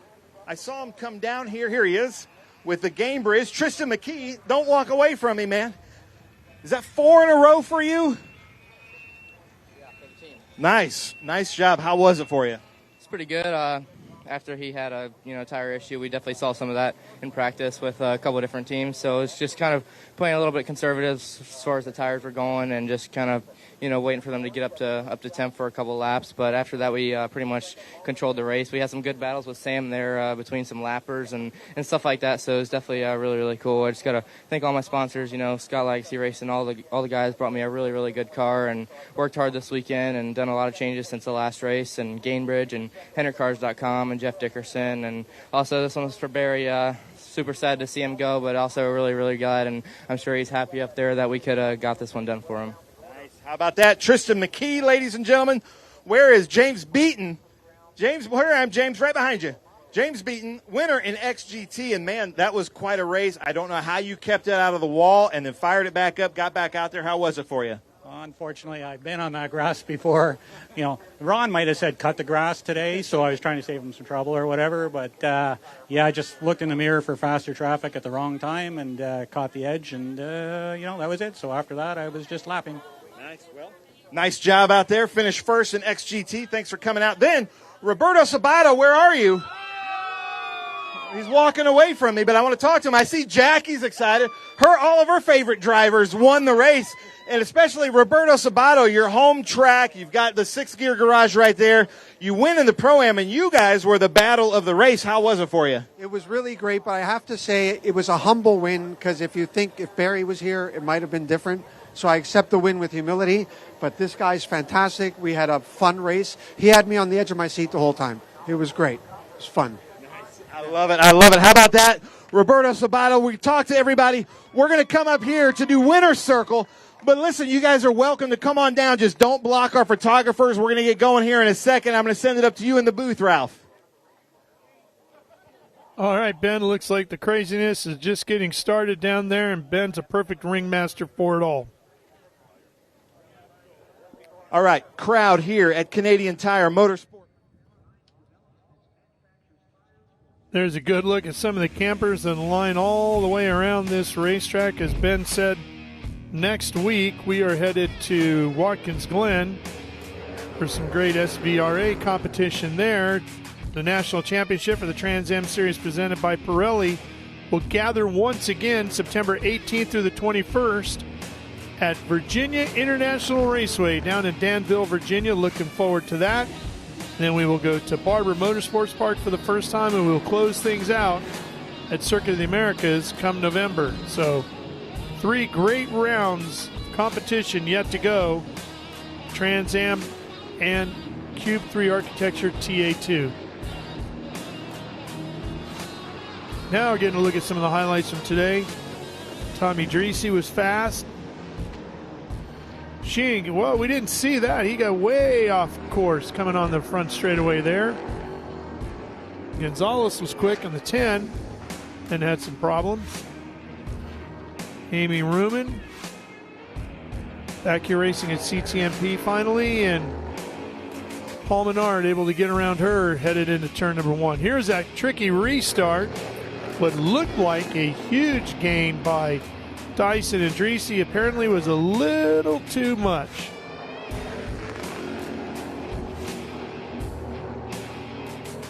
They got that reset, and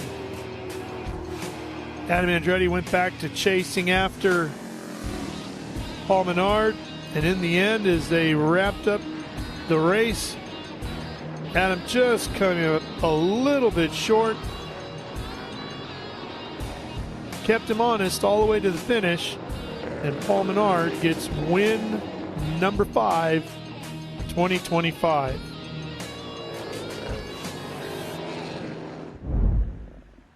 Coming up after this, we will have an encore round of coverage from the Rolex Monterey Motorsports reunion here on Speed Sport 1. We will have an encore of this broadcast tomorrow, Sunday, at noon Eastern, right here on Speed Sport 1. If you didn't get a chance with all your friends to watch this round from Canadian Tire Motorsports Park, you can do it tomorrow. All right, we're going to take a quick break, but we'll be back for more here at CTMP, so stay with us. More coverage here on Speed Sport 1 coming your way after these words here from CTMP. Rev up and get ready for race day with Mission Foods. The world's best racers and tastiest products come together to make every race delicious. Fully loaded tacos, fast wraps, piled high nachos. Whatever you crave, Mission will help you be race ready with easy to make recipes that will take your race day to the finish line. Keep your racing delicious and enjoy all the mouth-watering action. Brought to you by Mission Foods. Too fast, too tasty.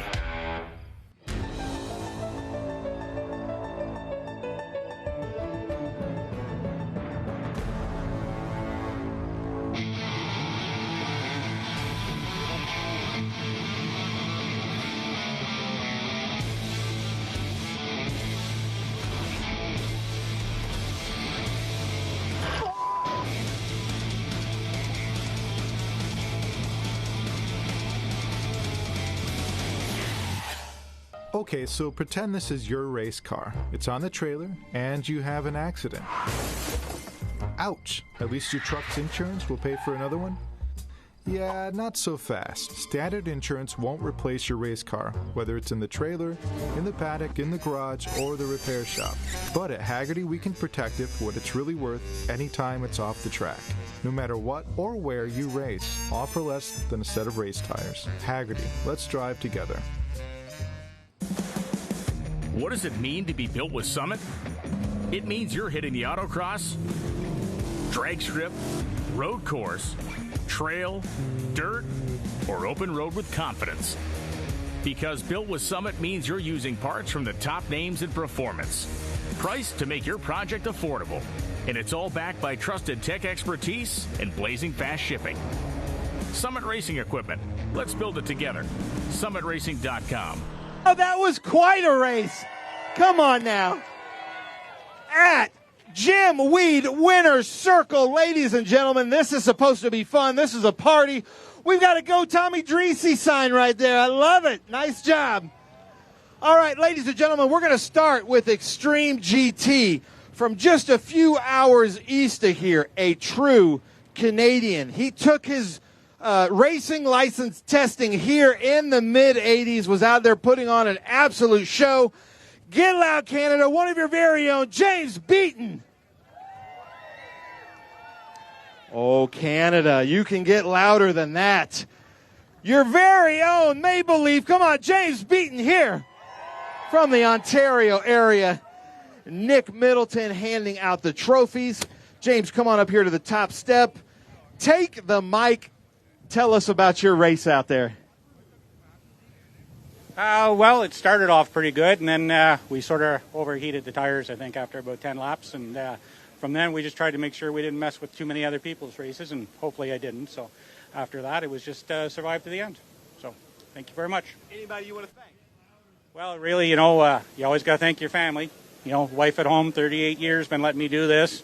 2 beautiful kids and 2 beautiful grandkids. And, of course, the crew, Barry, Scott, Brian, Grant, Steve, and everybody else over there, sort of thing. So thanks so much, and thanks for having us. Hope you enjoyed it. Nice. He said thanks so much, and thanks for having us. One of the polite Canadian. Oh, yeah,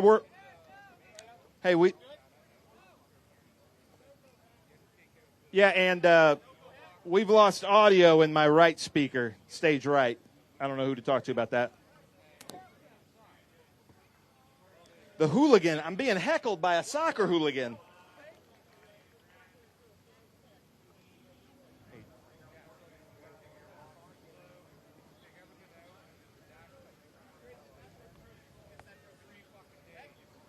right, come on, let's hear it for James Beaton, ladies and gentlemen. Hey, nice job. Thanks for competing with us.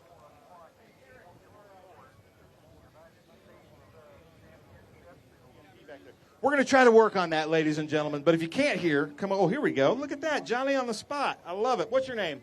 Ray. How about a hand for Ray, ladies and gentlemen? All right, we're going to start. Actually, we're going to go to TA2 Pro-Am Cube 3, TA2 Pro-Am, and Nick Middleton, CEO, co-founder of Cube 3, would like to say something for the Pro-Am in honor of our friend Barry Boes. Well, today, thank you very much for all the fans here from Canada, but this is a very sad day for the series that we lost one of our competitors, Barry Boes. I dedicate this race to Barry Boes today. He was the current Cube 3 Architecture Pro-Am champion. He'll be greatly missed by everybody in this paddock, but thank you very much for all the support, and thank you very much for all the fans here in Canada. Appreciate it. Nice. How about that? And we do something a little different in Trans Am. We've done a moment of silence, but for Barry Boes in his honor, how about a moment of party? Because Barry Boes loved to party. Come on now, get loud for my friend Barry Boes. Nice. I like it. Yes, keep it up. I have a feeling that he is a part of this party right now. Barry, we miss you. We love you. Thanks so much for being such a true competitor. But speaking of true competitors, in third place from Chicago in the Cube 3 Architecture TA2 Pro-Am, let's hear it. Keith Prochuk with HP Tuners. Come on now, get louder than that.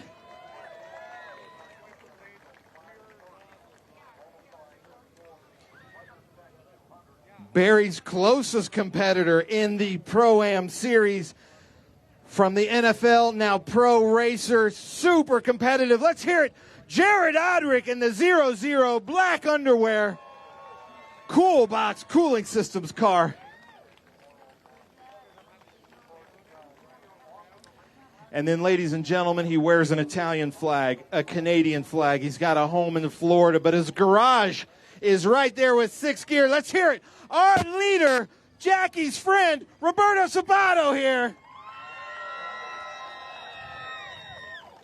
How about that? Sometimes knowing the track is a huge advantage, and I'll say he's got some laps here. Keith Prochuk, back up here on the podium. How was it for you out there? Well, for me, I think I had the best view of everyone. I got to see these guys battle all day, and yeah, it was pretty awesome. I like to see Jared put a move on Roberto on the very last corner of the last lap, and he almost had it, but man, they raced so good, so clean, and yeah, congrats to them both. How about that? Keith Prochuk, HP Tuners. Jared Odrick, here, take the mic. I can see you want to have some things you want to say.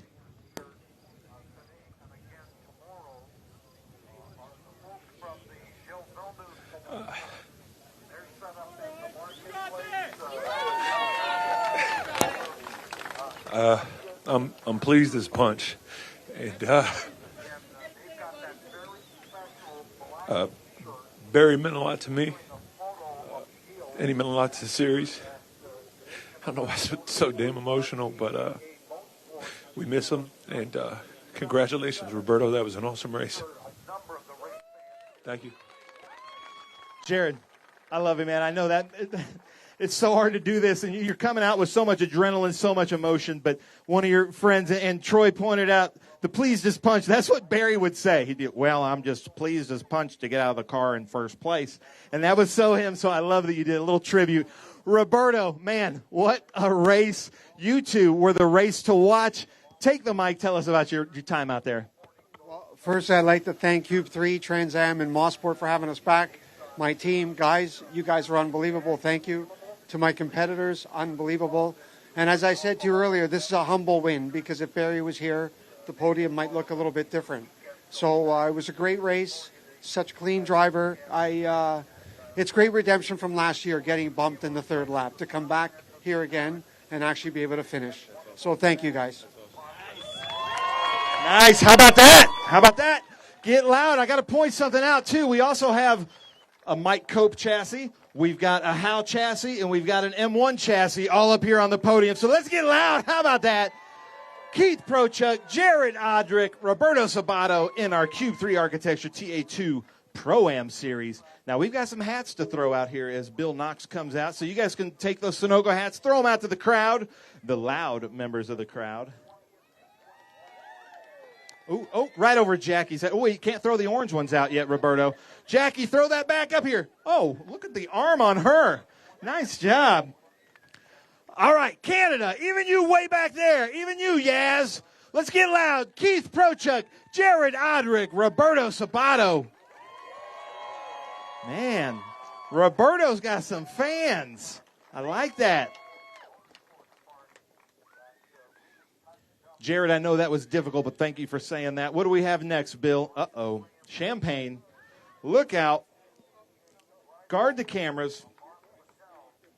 Uh-oh, what are we doing here? We went out of order. Pirelli hat, Chris Clark, keeping us in order. How about a round of applause for our photographer, Chris Clark, up there, keeping us on task.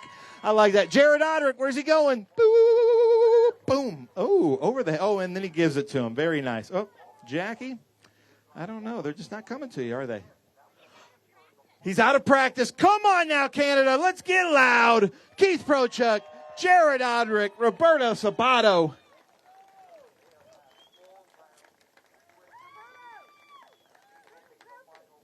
Hey, Blaze, I love seeing you out here, man. Miss you in the series. Changes to... Uh-oh. Okay, uh-oh, here we go. Man. Hey, nice job. One more round of applause. Come on now, Keith Prochuk, Jared Odrick, Roberto Sabato. I like that, guys. Nice job. Thank you for saying that, Jared. Roberto, thank you. Keith, nice job.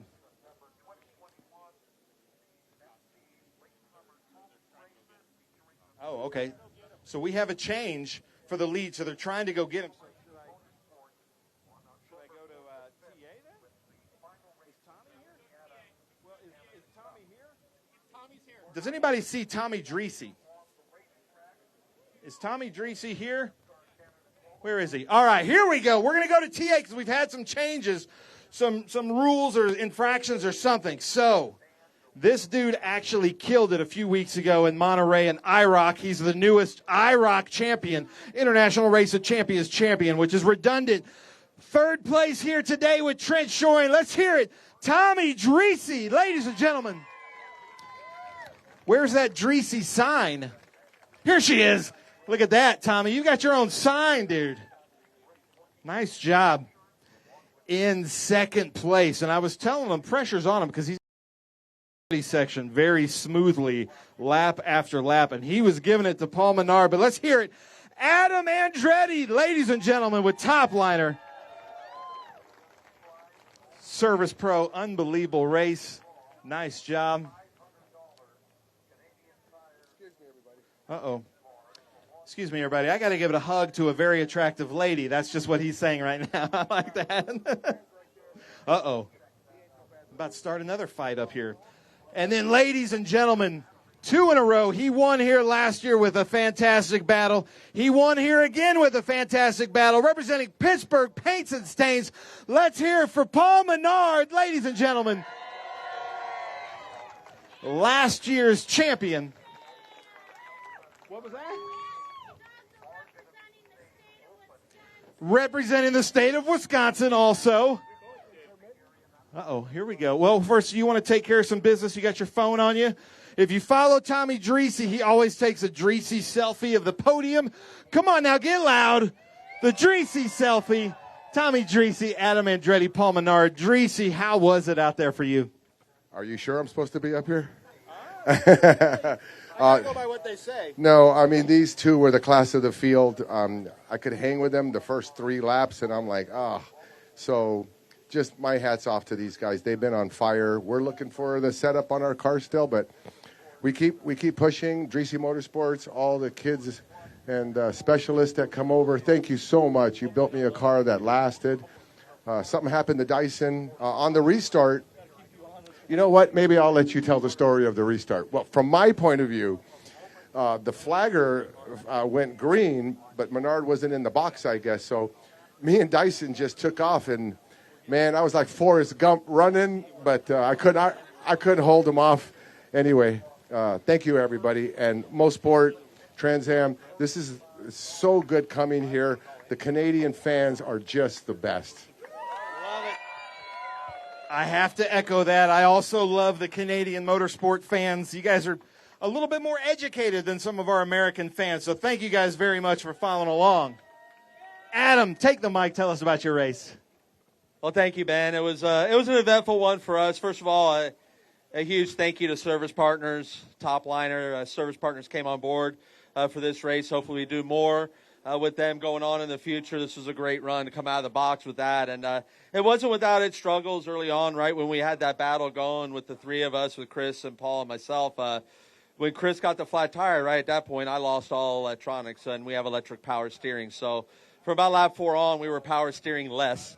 And so we stuck it in and able to keep him honest for this championship and keep it going and keep going, pushing. But congrats to Paul and the 3GT group. You guys did a great job again this weekend and brought home another win. And to my guys, to Burton Racing, I wouldn't want to race for any other group. You guys are amazing and such a awesome group of people to work with. And Claudio, our leader, just does a great job with us. But very, very grateful for it all. And we're keep coming. We're going to keep coming. And thank you to the Canadian race fans.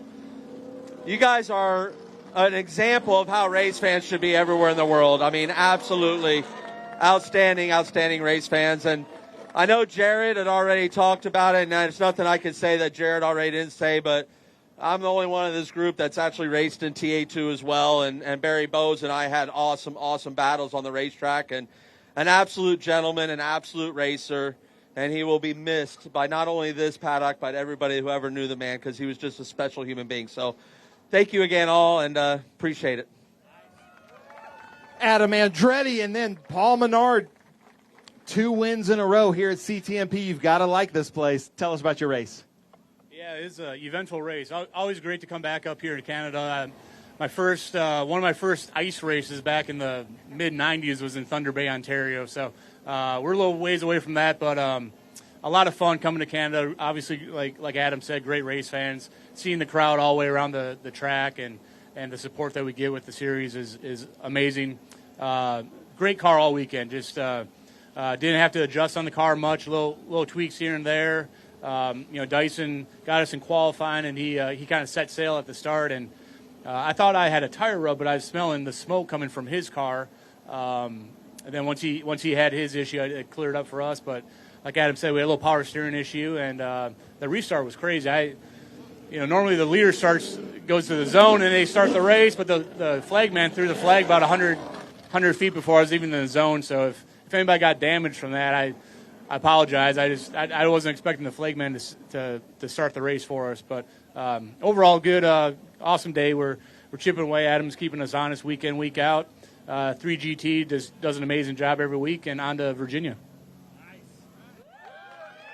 And on to Virginia. How about that? All right.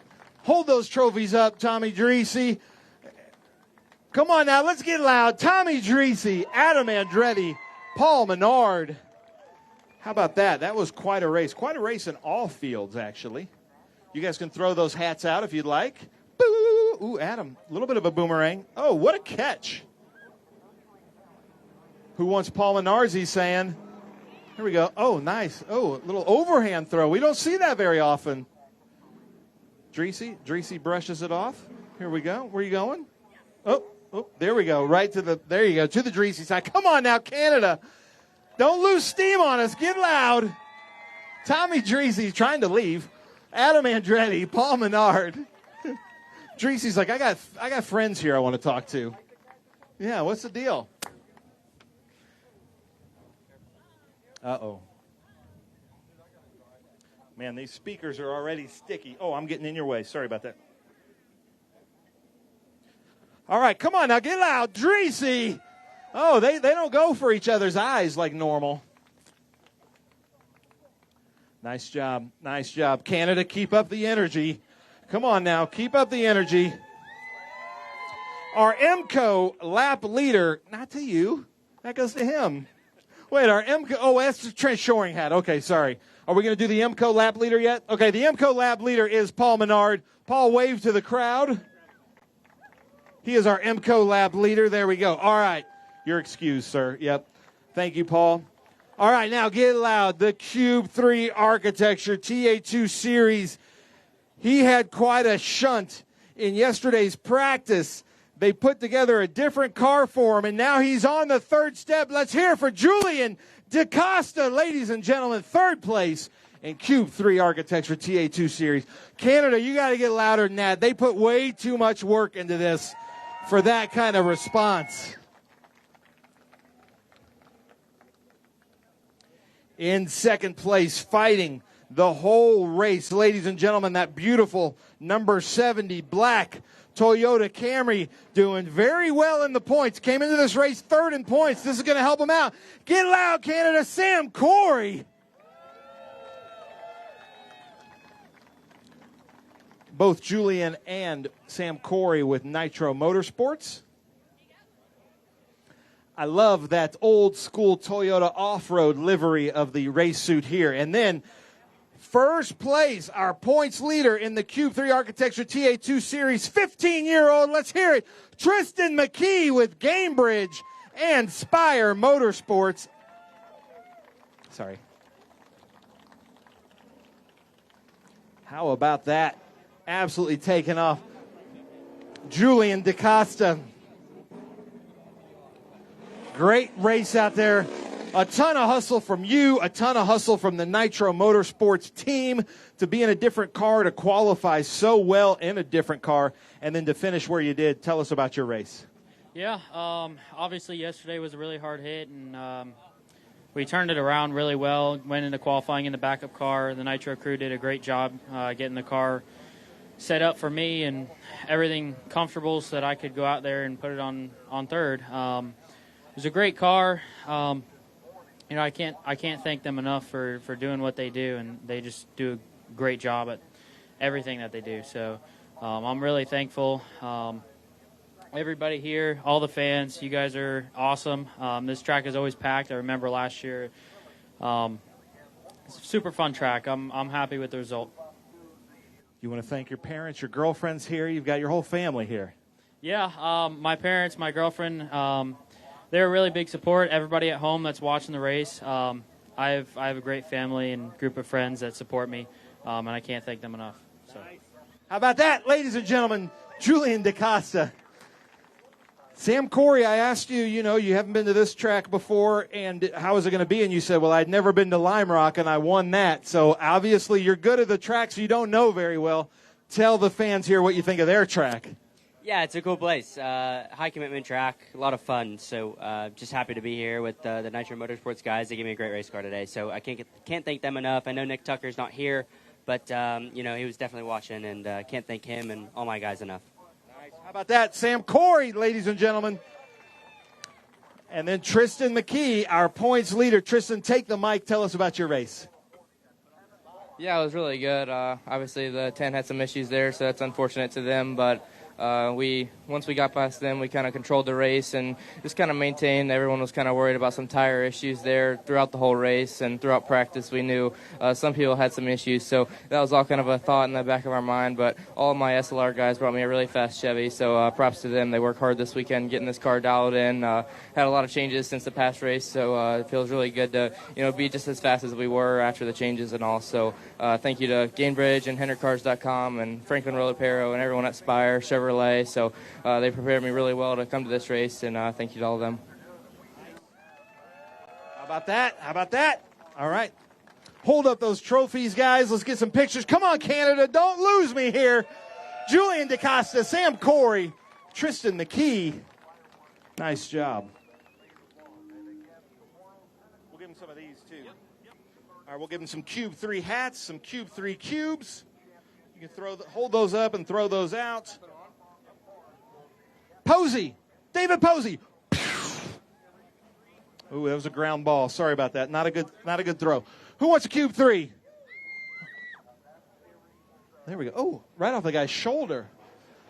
All right, come on, Canada. Keep that energy. Hold those Cube 3s up, and then you might be catching some hats. You want the trophies too, Chris? Trophies too, guys. Trophies too, sorry. There we go. All right, Canada, now get loud. Come on now. Julian DaCosta, Sam Corey, Tristan McKee. Nice. Jared. Oh, that was terrible. Let me try again. Use the wind. Go that way. Oh, and then he dropped it. All right, you guys can throw those hats out, or you can keep them, whatever you want to do. Are you guys having fun here, Canada? You want another one of these? Boop. There we go. All right, come on now, get loud. Julian DaCosta, Sam Corey, Tristan McKee, hold up those trophies. Wear those Pirelli hats. Last chance, Canada. Come on now, get loud. There we go. There we go. There's that energy. I like it. Keep it up. What do you want? What do you want, hooligan? You want a cube? But you can't use your hands. That's a handball. All right, they've got the sparkling water. What are you guys doing with it? Come on now, last chance, Canada. Get loud. Julian DaCosta, Sam Corey, Tristan McKee with the sparkling water. You okay? Right into the camera lens. Nice. I love it. Hey, is that all we have? We got the Omologato thing? All right, ladies and gentlemen, we got one more thing. We've got the Omologato goes to Chris Dyson for the fastest lap. Matt, you're coming up here, buddy. Dyson's gone, but here we go to one of the Chris Dyson Racing. How about a round of applause, ladies and gentlemen? Maybe one of the best mustaches in motorsports there. Man, wait, hold on. Now, that was a crazy race. How in the world did you get the fastest lap out there? Yeah, Chris worked really hard for it. He did a great job there. Nice. Chris did really good out there. How about that? Well, listen up, CTMP. It's already on our calendar. We will be back here next year. We absolutely love coming here. We're going to bring more cars next year, so keep the fans alive, have some energy, and we'll be back we've got F4 coming up next. Thank you guys so much for joining us. And come get some gym weed.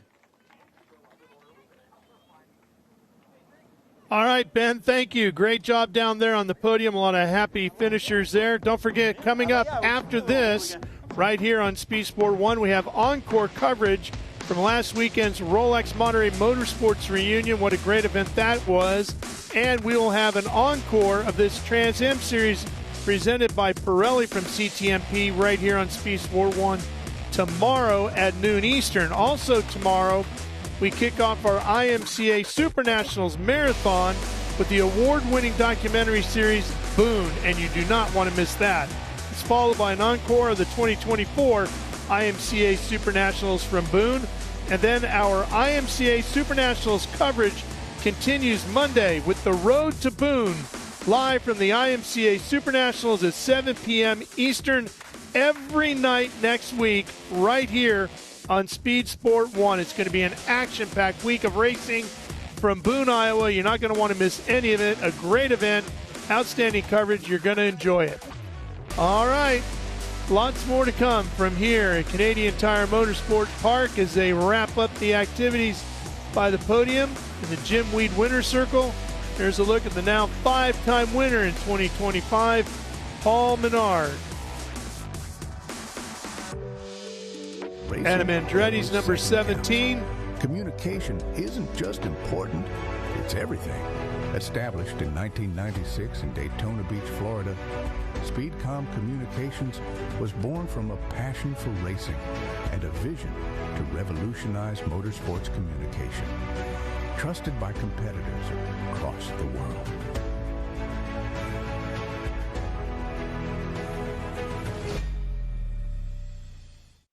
Okay, so pretend this is your race car. It's on the trailer, and you have an accident. Ouch! At least your truck's insurance will pay for another one? Yeah, not so fast. Standard insurance won't replace your race car, whether it's in the trailer, in the paddock, in the garage, or the repair shop. But at Hagerty, we can protect it for what it's really worth anytime it's off the track. No matter what or where you race, all for less than a set of race tires. Hagerty, let's drive together.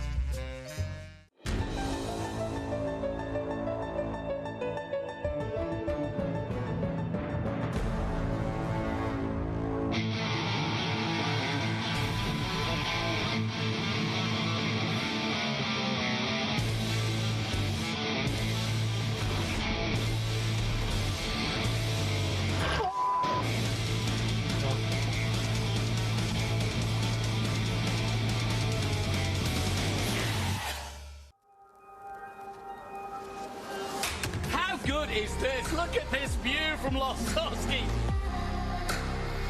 It brings all my fans, it brings the audience into the car with me. Speed turn, 140 mile an hour entry speeds. The quickest and most efficient way for me to get information to my drivers is from using the VBox HD2 system.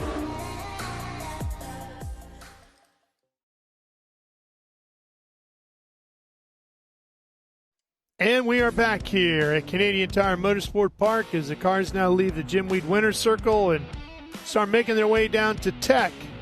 They'll go through post-race tech inspection, and then they'll be released back to the teams, and they'll make their way home. So where are we going next?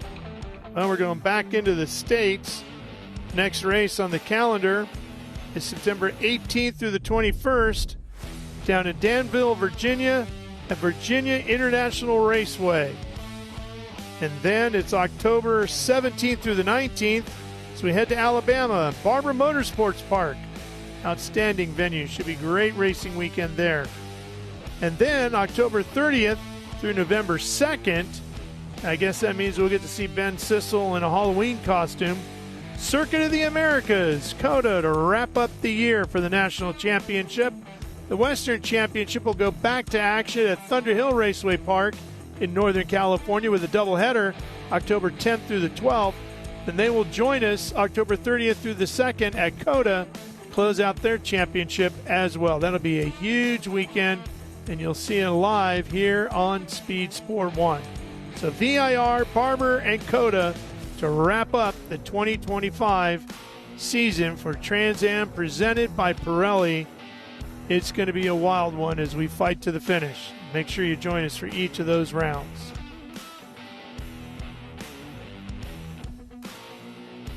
Again, a reminder coming into today's race here at Canadian Tire Motorsport Park. This is what the championship standings look like. The Trans Am Series presented by Pirelli. Paul Menard, the reigning champ, on top of the points coming into the race. Then Menard's Ford Mustang, he had a 29-point advantage over Adam Andretti. And that top liner Chevy Camaro, he extended it a little bit, but with Adam finishing in second, he doesn't let Paul escape too far. Paul's going to have to fight for this all the way to the end if he wants to go back-to-back with the championships. Tommy Dreese sitting there in the trench-shoring Motul-backed Chevy in third. And in the Cube 3 Architecture TA2 Championship, Tristan McKee, that Spire Gamebridge SLR M1 Chevy Camaro, commanding points lead there over Thomas Annunziata. The Nitro Motorsports Toyota Camry, and Sam Corey will gain a little ground here today in this Nitro Motorsports Camry as he finishes second to Tristan here today. Well, that'll put a close to this round here at Canadian Tire Motorsport Park. Big thank you to Ron Fellows, Trans Am Series Hall of Famer in the inaugural class, his entire staff here at CTMP for welcoming us all in and providing such a great venue for us to go racing today. It's been a great weekend here just outside of Toronto in Bowmanville, Ontario, Canada. And we look forward to coming back in 2026 as part of the 60th anniversary celebration. It's fun putting all the classes together here today. Congratulations to Paul Menard, Adam Andretti, and Tommy Dreese, as well as Tristan McKee, Sam Corey, and Tyler Gonzalez on their top three finishes. Big thanks to all the great fans up here. We'll see you back here next year as we go racing once again here at CTMP. And reminder, if you missed it, your friends missed it, you can catch this race again tomorrow in an encore presentation right here on Speed Sport 1. For Ben Sissel, I'm Ralph Shaheen. So long from Canadian Tire Motorsport Park.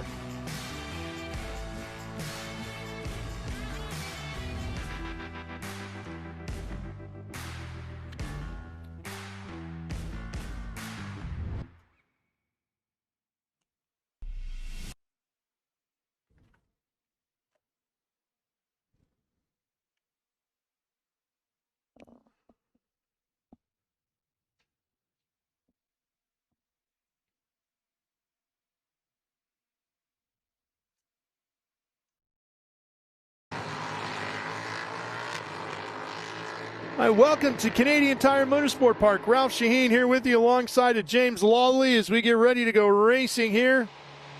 We are racing with Formula 4. F4 is out on track, James. Yeah, looks like they just kind of started the race here, so see what's going on in the first lap. Great fight going on here. That looks like Keikai Hawanio battling there. Fighting for position, going to the outside here, now to the inside. Shipman back there in the 14. Shipman won the race earlier this morning. And Popoff right there as well. Alex has been fast here all weekend in that 55. It's like they're fighting for second place right now.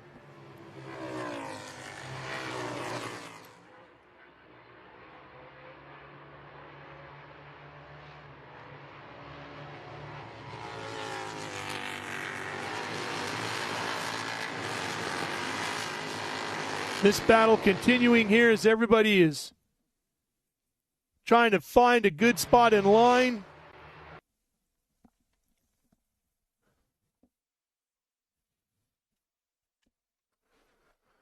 Looks like they're pretty tight in a three-way battle there for second place right now.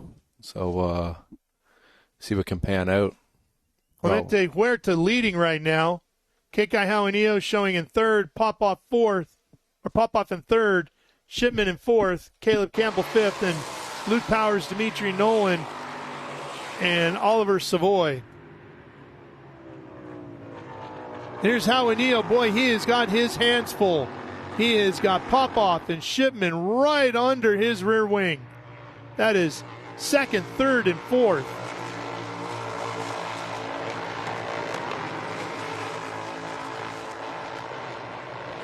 And then that looked like Campbell and Powers fighting for fifth back here. Yep, that's Campbell in the 68.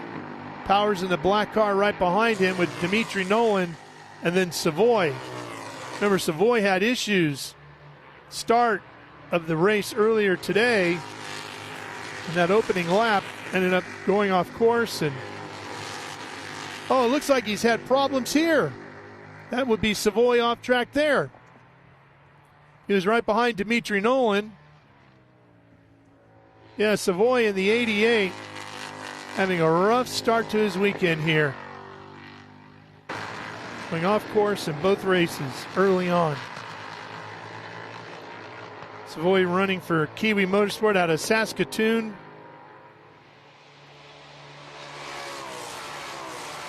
The young Canadian driver in the YXE Auto back number 88. Here's Nolan in the 5. He's pushing Powers in that 51 corporate commercial group entry. Powers out of Fishers, Indiana, the Tony Driver Development Team. Great racing throughout the field here in this one.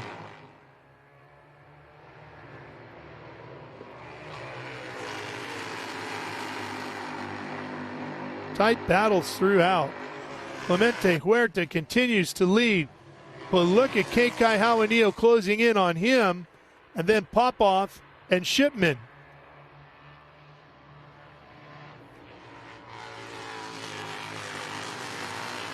Top four are all pretty tight up front there right now. All within a few tenths of one another.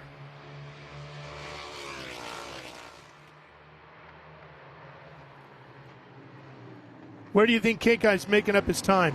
Because he's closing rapidly. I would say from what it looked like on the last lap, he was kind of closing in the 3 to 5 section there because he seemed to be close coming into turn 8 there at the end of the straightaway. Going to try to take advantage of some aero help here. Popoff trying to hold off Shipman here, and Shipman trying to make a run down Andretti, has to tuck back behind, but now he'll look to the inside as they set up for the S's, and that might be enough right there, and it is. He takes over third from Alex Popoff. Yeah, I mean, that's probably the best passing opportunity on the track with the toe coming down the straightaway into turn 8 and the slow exit of turn 5.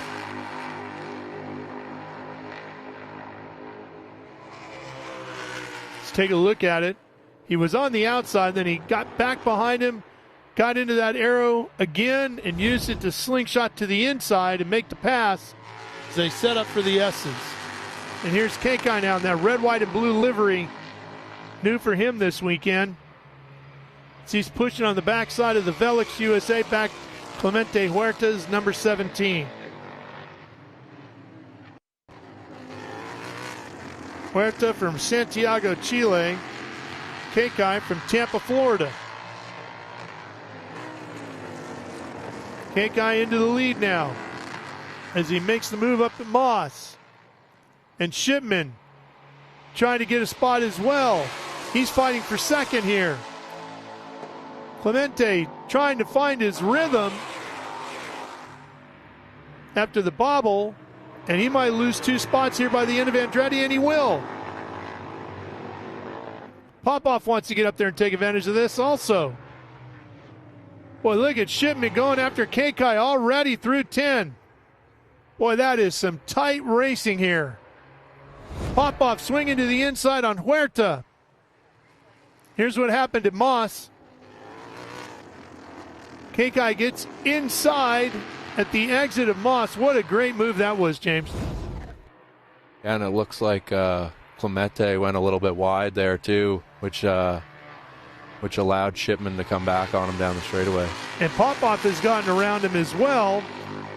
So Clemente Huerta goes from the lead to 4th in about a lap and a half.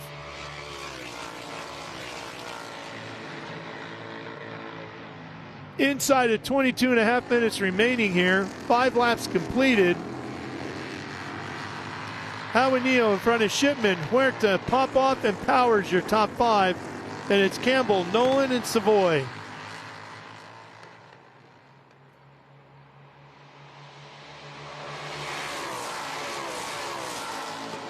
Shipman trying to use the air here. See if he can make a Andretti. He's got him. New leader here at CTMP, and it's Cooper Shipman, the Kiwi Motorsports entry. The winner of the first race this morning, back out in front here in the afternoon session. Where's Kekai going to have a shot at getting him back? I would think the best shot's still into turn 8. I mean, that seems to be where they're all really making those passes work, so that's the best spot on the track with that toe down the long back straight.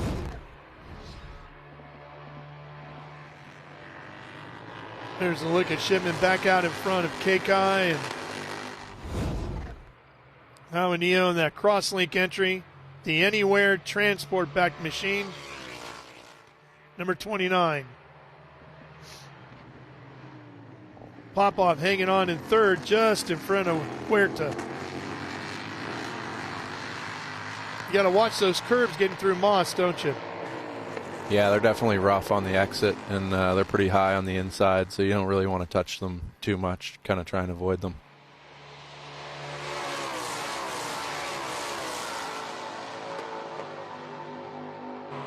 Back out onto Andretti, top 4. Screaming down the backstretch through the curve, and they'll set up for the S's now. There's 9 and 10, the last corner. 10 can be a good passing point as well. Yeah, if you can set it up properly through 8 and 9, you can definitely make a move work in a 10 for sure. Shipman about 0.6 of a second in front of Kekai that lap.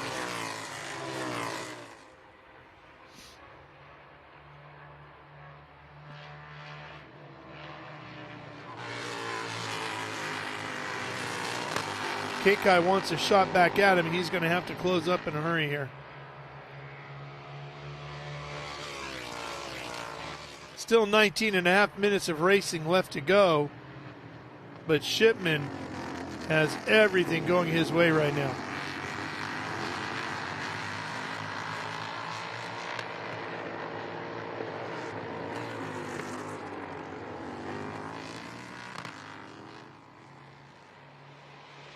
I said Shipman won earlier today. I should have said Titus Sherlock. Oh, I'm sorry. Shipman did win. I'm looking at my wrong bit of notes here. Shipman did win earlier today.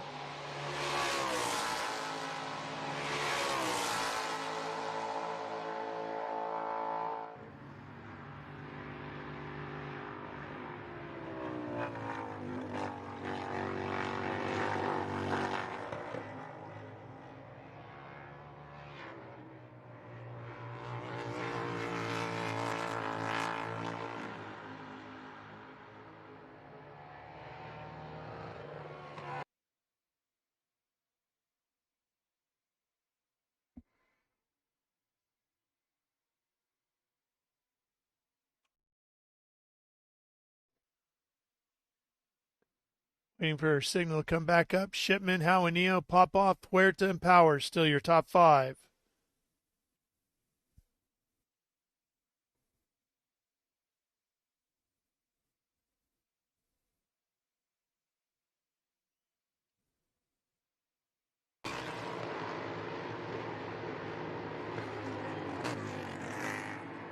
There we go. Taking a look at Dimitri Nolan here, who sits in 6th. There goes Shipman, Kekai, and Popov, and Huerta, and they're all still pretty much spread out the way they've been for a handful of laps here now. They're all running quite a similar pace here. Looks like all the lap times are pretty much the same for all 4 of them. Shipman came into the weekend 17 points up on Kekai Joaquinillo. Joaquinillo has 3 wins this year.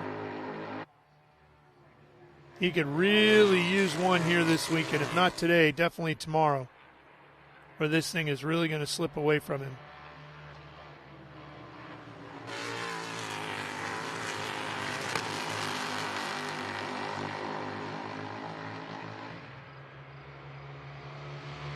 Alex Popoff running along right here in the 55 has gone back to college as well at Florida International University, where he's studying finance.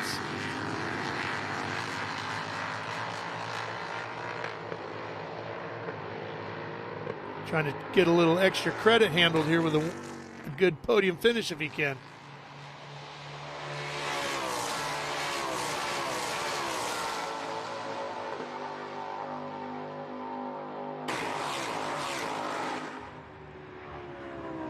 Sixteen and a half minutes remaining.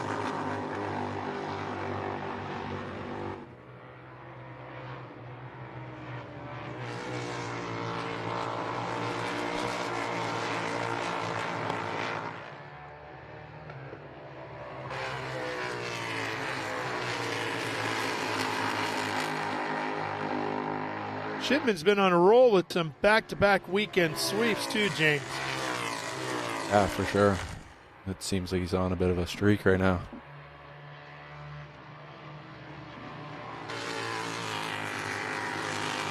Doesn't appear to have anything slowing him down here today. No, definitely not. Looks like he's actually built a small gap out at the front, just over a second actually.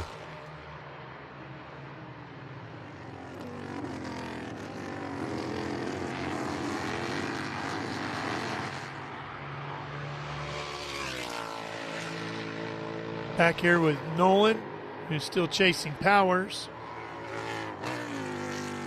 Campbell back to 7th. That's a good look at Powers right there. Powers in the corporate commercial group entry.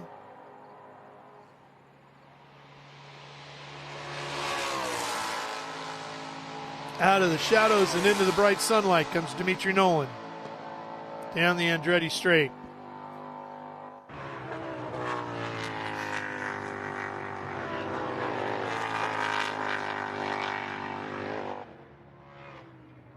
A lot of bumps headed into the S's there, isn't there?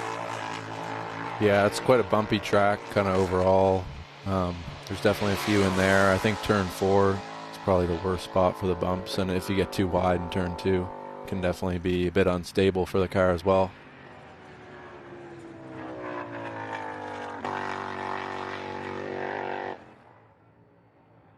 It's a good look. You can see the rear end dancing around there. Watching Savoy here.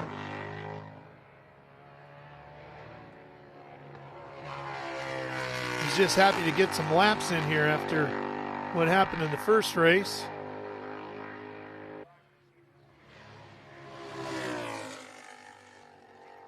Oliver Savoy out of Saskatoon running for Kiwi Motorsports.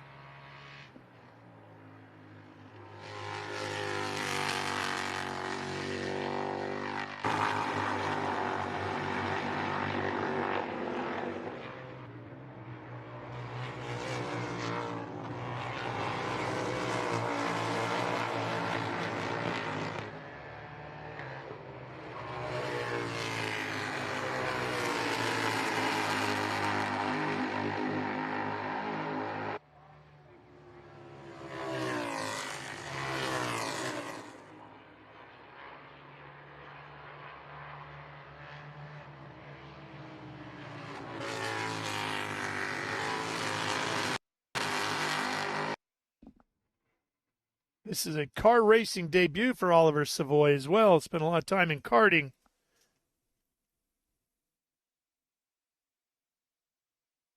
Graduate of the Radford Racing School's F4 program.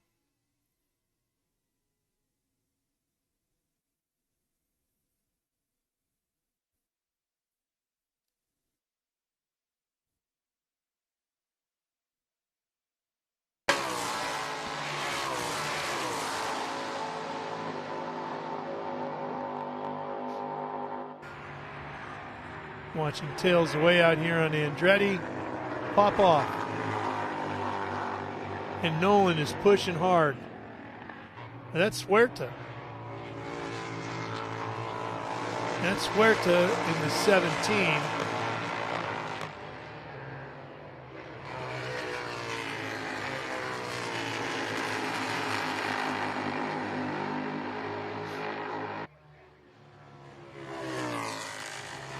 "12 minutes left in this one."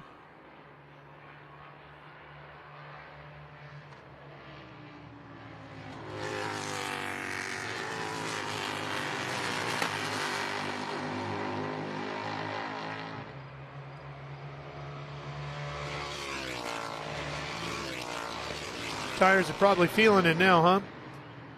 Yeah, I would say at this point they're probably starting to slide around a little bit and feeling a bit of that challenge to turn into some of the corners and stuff like that. Looked like at the exit of Moss there, right at the apex, the car kind of drops down a little bit. Yeah, there's definitely like a bit of a drop there because it's kind of crested, so you kind of come off that peak and can fall away from you a little bit.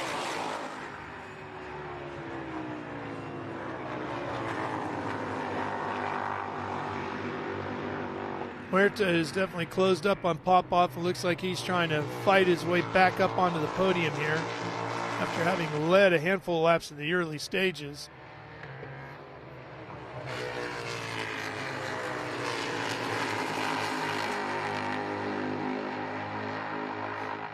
Yeah, that gap for the top four is still pretty tight.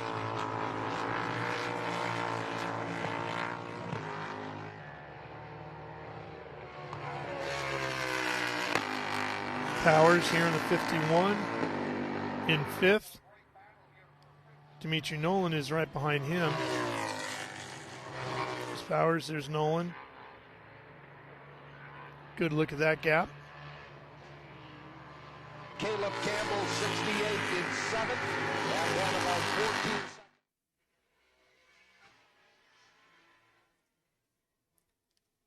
Monitor that battle for 5th between the 51 of Luke Powers and the 5 of...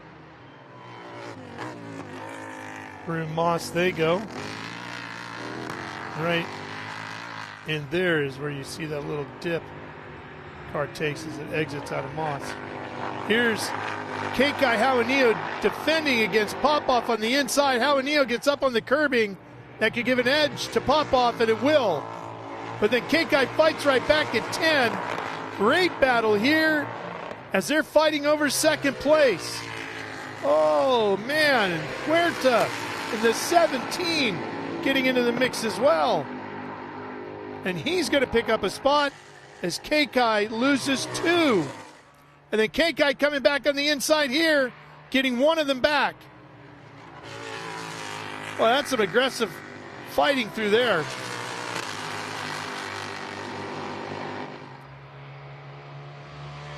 Those were some really good moves in through those couple corners there at the end and through 1 and 2. It's a tough spot to go side by side. About 8.5 minutes to go, and you can see Keikai really sliding that number 29 now.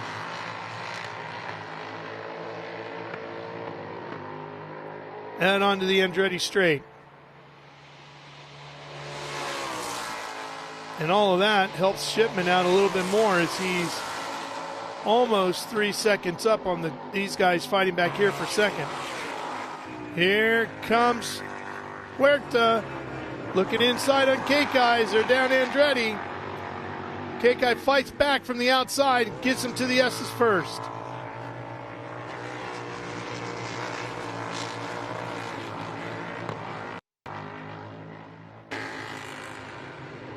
thing about this racetrack, James, it seems like once you make a move, if it doesn't work, it literally takes you most of the next lap to get another shot at it again, whereas in a lot of tracks, you can do it in the next couple of corners. Yeah, I would say it's a lot to do with kind of how high speed this track is and the momentum you kind of need to carry with the flow of it, where it plays a big factor in a lot of the corners where you're not slowing down to a really slow speed in most places except maybe 3 and 5. 7.5 minutes to go. This one winding down. Back here is Powers and Nolan. Nothing changing there in the battle over 5th.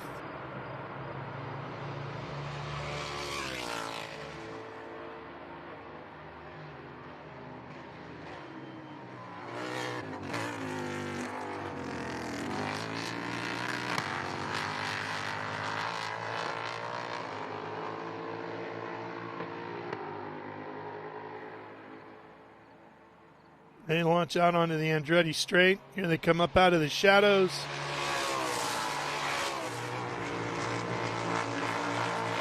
Getting late in the afternoon here in Bowmanville, Ontario, Canada. Pop-off right there with Jaramillo and Huerta. Oh, Huerta's off! Look out! Oh, hard hit into the wall, into the tire barrier there. Oh, man, you could see that car breaking loose on him. And he did what he could to try to gather it up, and he could not catch it. And that is definitely going to bring out a full course caution and quite possibly, James, bring this race to an end under caution. Yeah, we could see with only 6 minutes left the end of this race. That's definitely not a great spot to lose it. It's a pretty high-speed corner on the entry there. Oh, yeah. Turn 1, one of the fastest corners on this racetrack. If your heart in your throat every time through there, even when things are going well. Yeah, it's even scary when you do it right. So going off there, having a moment's definitely. There you see that rear end twitched on him. He tried to gather it up, and it just, man. A lot of asphalt over there to try to help you catch it, but you get to that outside, and it's just nothing but greasy because there's no grip over there, and away he went. And you can see the heavy, heavy damage to the race car, which he needs tomorrow.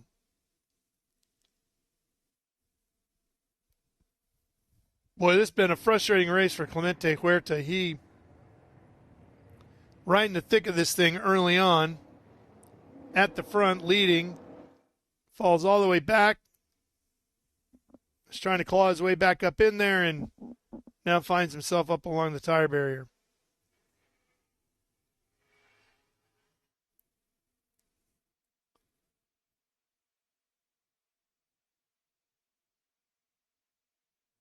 Safety crew quickly on the scene.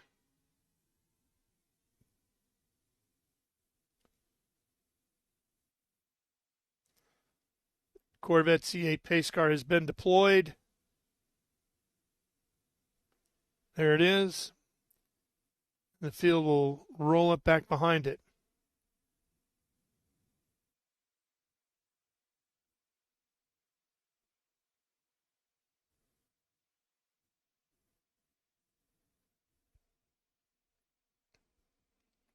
Well, if this goes back to green, it's the one shot Alex Popoff is going to get here because he was not going to reel in Cooper Shipman the way that was going.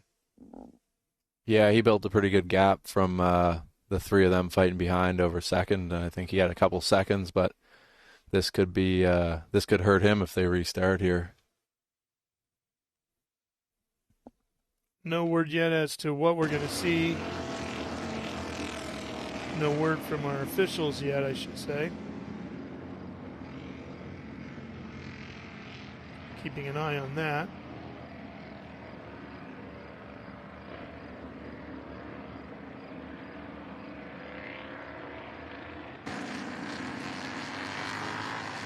Inside of 3.5 minutes to go. I think it's going to be hard here.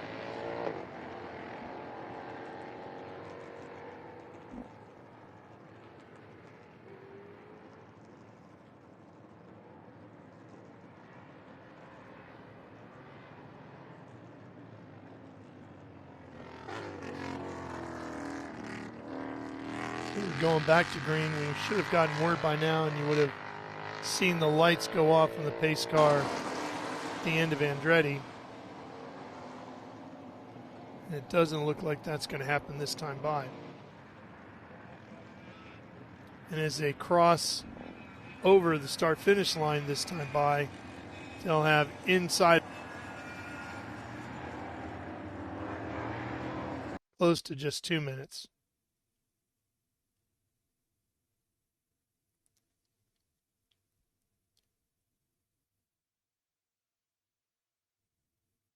Pace car is definitely staying out again.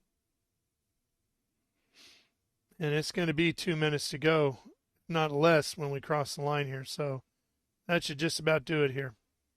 And there's the checkered flag.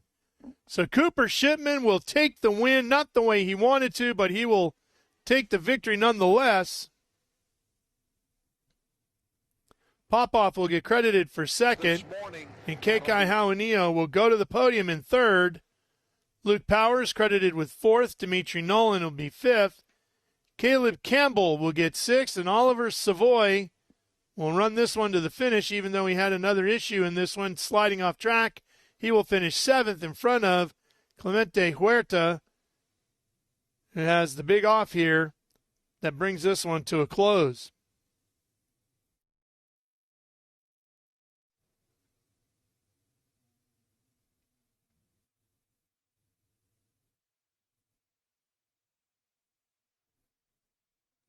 So Shipman continuing to have another great weekend here.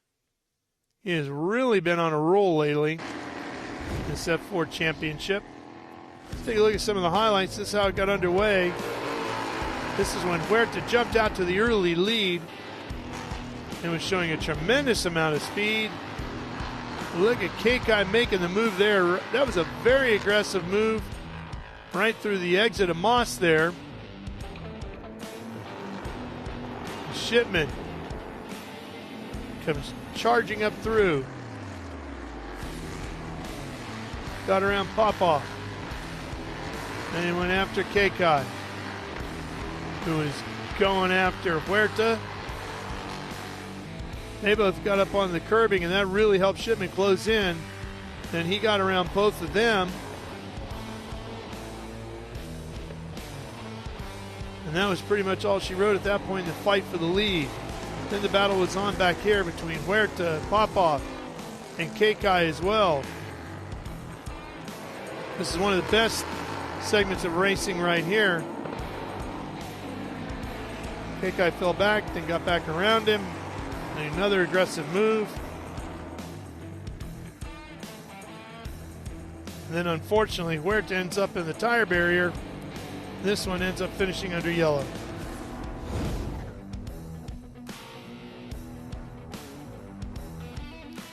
Field will be exiting the racetrack right there. Here they come. And they'll be on their way to the podium. For Cooper Shipman, Alex Popoff, and Kekai Hauanio.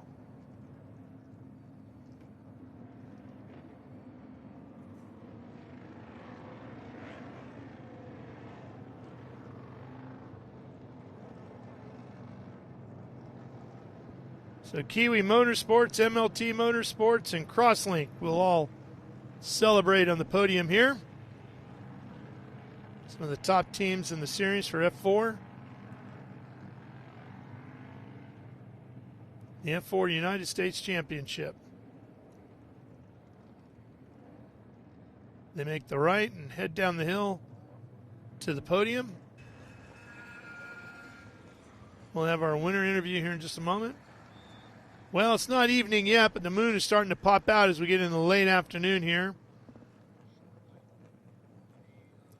4:30 in the afternoon, local time here on the east coast of Canada.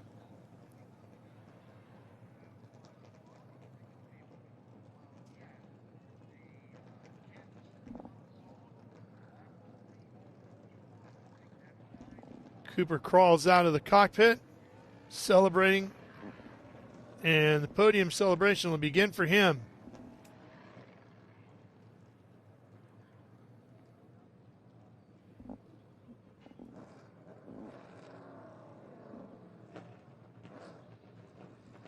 All right, let's head down to Ben Sissel.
Mike, Eric, Tom, the whole team, everyone. My parents, my whole family, everyone.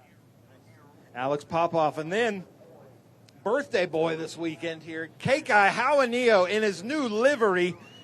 Kekai celebrating a birthday while you're here at CTMP. How was your race out there finishing third?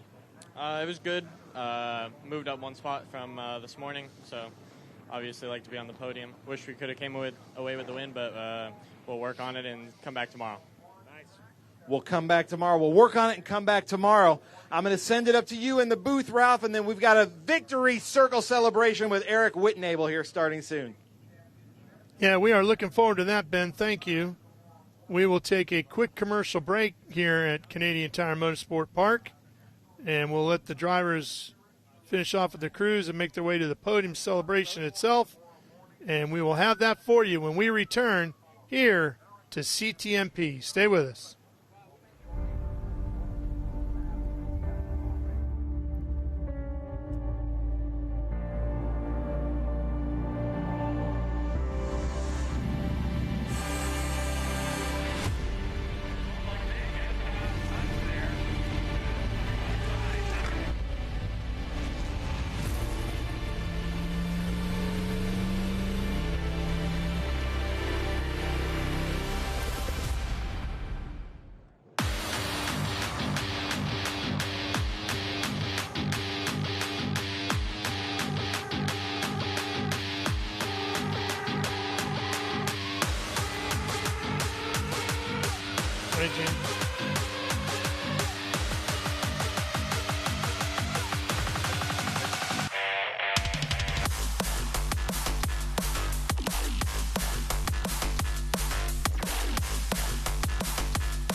And get ready for race day with Mission Foods. The world's best racers and tastiest products come together to make every race delicious. Fully loaded tacos, fast wraps, piled high nachos. Whatever you crave, Mission will help you be race ready with easy to make recipes that will take your race day to the finish line.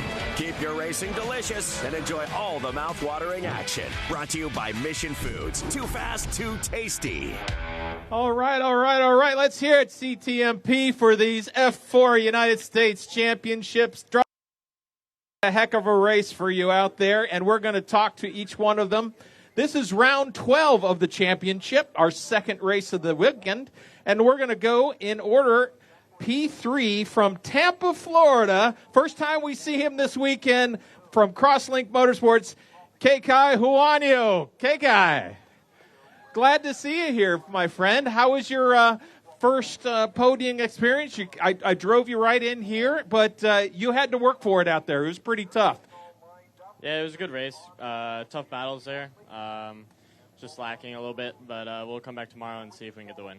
There was a moment on the front straight where, were you part of that 3-wide piece right there? Just tell us what was you were in your mirrors. Just walk us through that moment just for a second. Yeah, luckily I was a little bit behind him, so I was in the middle, and I kind of just backed out a little bit and didn't want to cause a crash, so yeah. All right, we're going to put you up P3. Grab that trophy. We'll talk to Gavin. We'll see Gavin out there. He's in the 187 waving at you. Thank you, Gavin. Now P2, Alex Popov had been here before. Come on up, Alex. He's from Miami, Florida. He's with the MLT Motorsports team. How was that? Good to see you back, but you were part of some of that mixing it up. Talk to us about how those that race went with probably the 10th through the 15th laps were just incredible. Yeah, it was a really fun race. I think probably the most fun I've had in a race so far, other than Road America. But, yeah, no, it was a super great race. Had some great battles with Keiko and Clemente. Hopefully Clemente is okay. I saw that was a big hit. But, yeah, hopefully you won't see me in second tomorrow, hopefully. All right, he's slaying it down there. And we do have some information, and I cleared this with our race director, Scott Goodyear, that Clemente Huerta is on his way to medical center, but things are looking good for his overall position. So things look good for Clemente. Let's hear it for that. All right, P1, he was here earlier today. It's Cooper Shipman from Austin, Texas. Cooper, you had a nice move around, I think, turn 8 or somewhere, and then you just kind of let these guys battle it out and keeping it clean up front. Tell us a little bit about your race. Maybe talk about that pass that you had. Set us up. Yeah, it all kind of blends together, to be honest. I remember a couple moves in a turn 8, but yeah, that's been probably my favorite spot to make overtakes this weekend, just because you can get it really good run with the switch and everything. So yeah, got shuffled back at the start. Not exactly what I was wanting, but yeah, just stayed calm and capitalized when I could to work my way to the front. And then I knew I had the pace once I got out front to maintain it from there. So yeah, glad to walk away with the win. Unfortunate what happened to Clemente. It would have been nice to share the podium with him, but we'll have another shot at it tomorrow. Excellent. We'll put you up P1. We'll get a photo out there with Gavin. We've got them with their Hankook hats on right now. We want to thank Hankook as our tire sponsor for the F4 and F4 Series. Hold those trophies up high.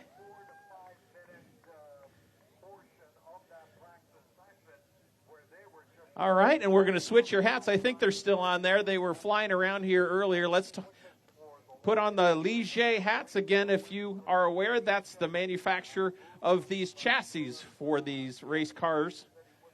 Ligier.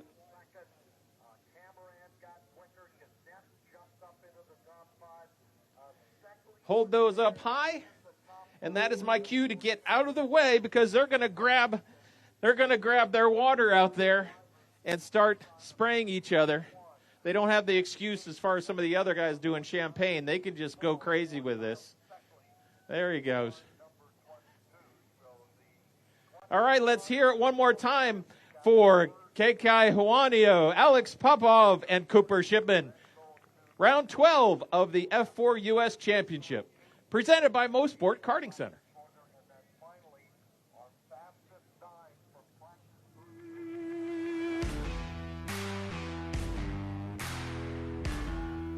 Well, as they wrap up the victory podium here at Canadian Tire Motorsport Park, we will close out our day as well as we wrap up the Saturday afternoon portion of this Labor Day weekend here at Canadian Tire Motorsport Park. We will be back tomorrow morning, 10 a.m. Eastern. Right here, you'll see the F4 race, their final race of the weekend. And then at 11:30 a.m., we will have the final Formula Regional Americas race of the weekend. Both categories getting 3 races on the weekend here at CTMP. Big thanks to James Lawley for stopping by and adding his insight. Enjoy your Saturday night, everybody. We will see you back here tomorrow. I'm Ralph Shaheen. So long for now from Canadian Tire Motorsport Park.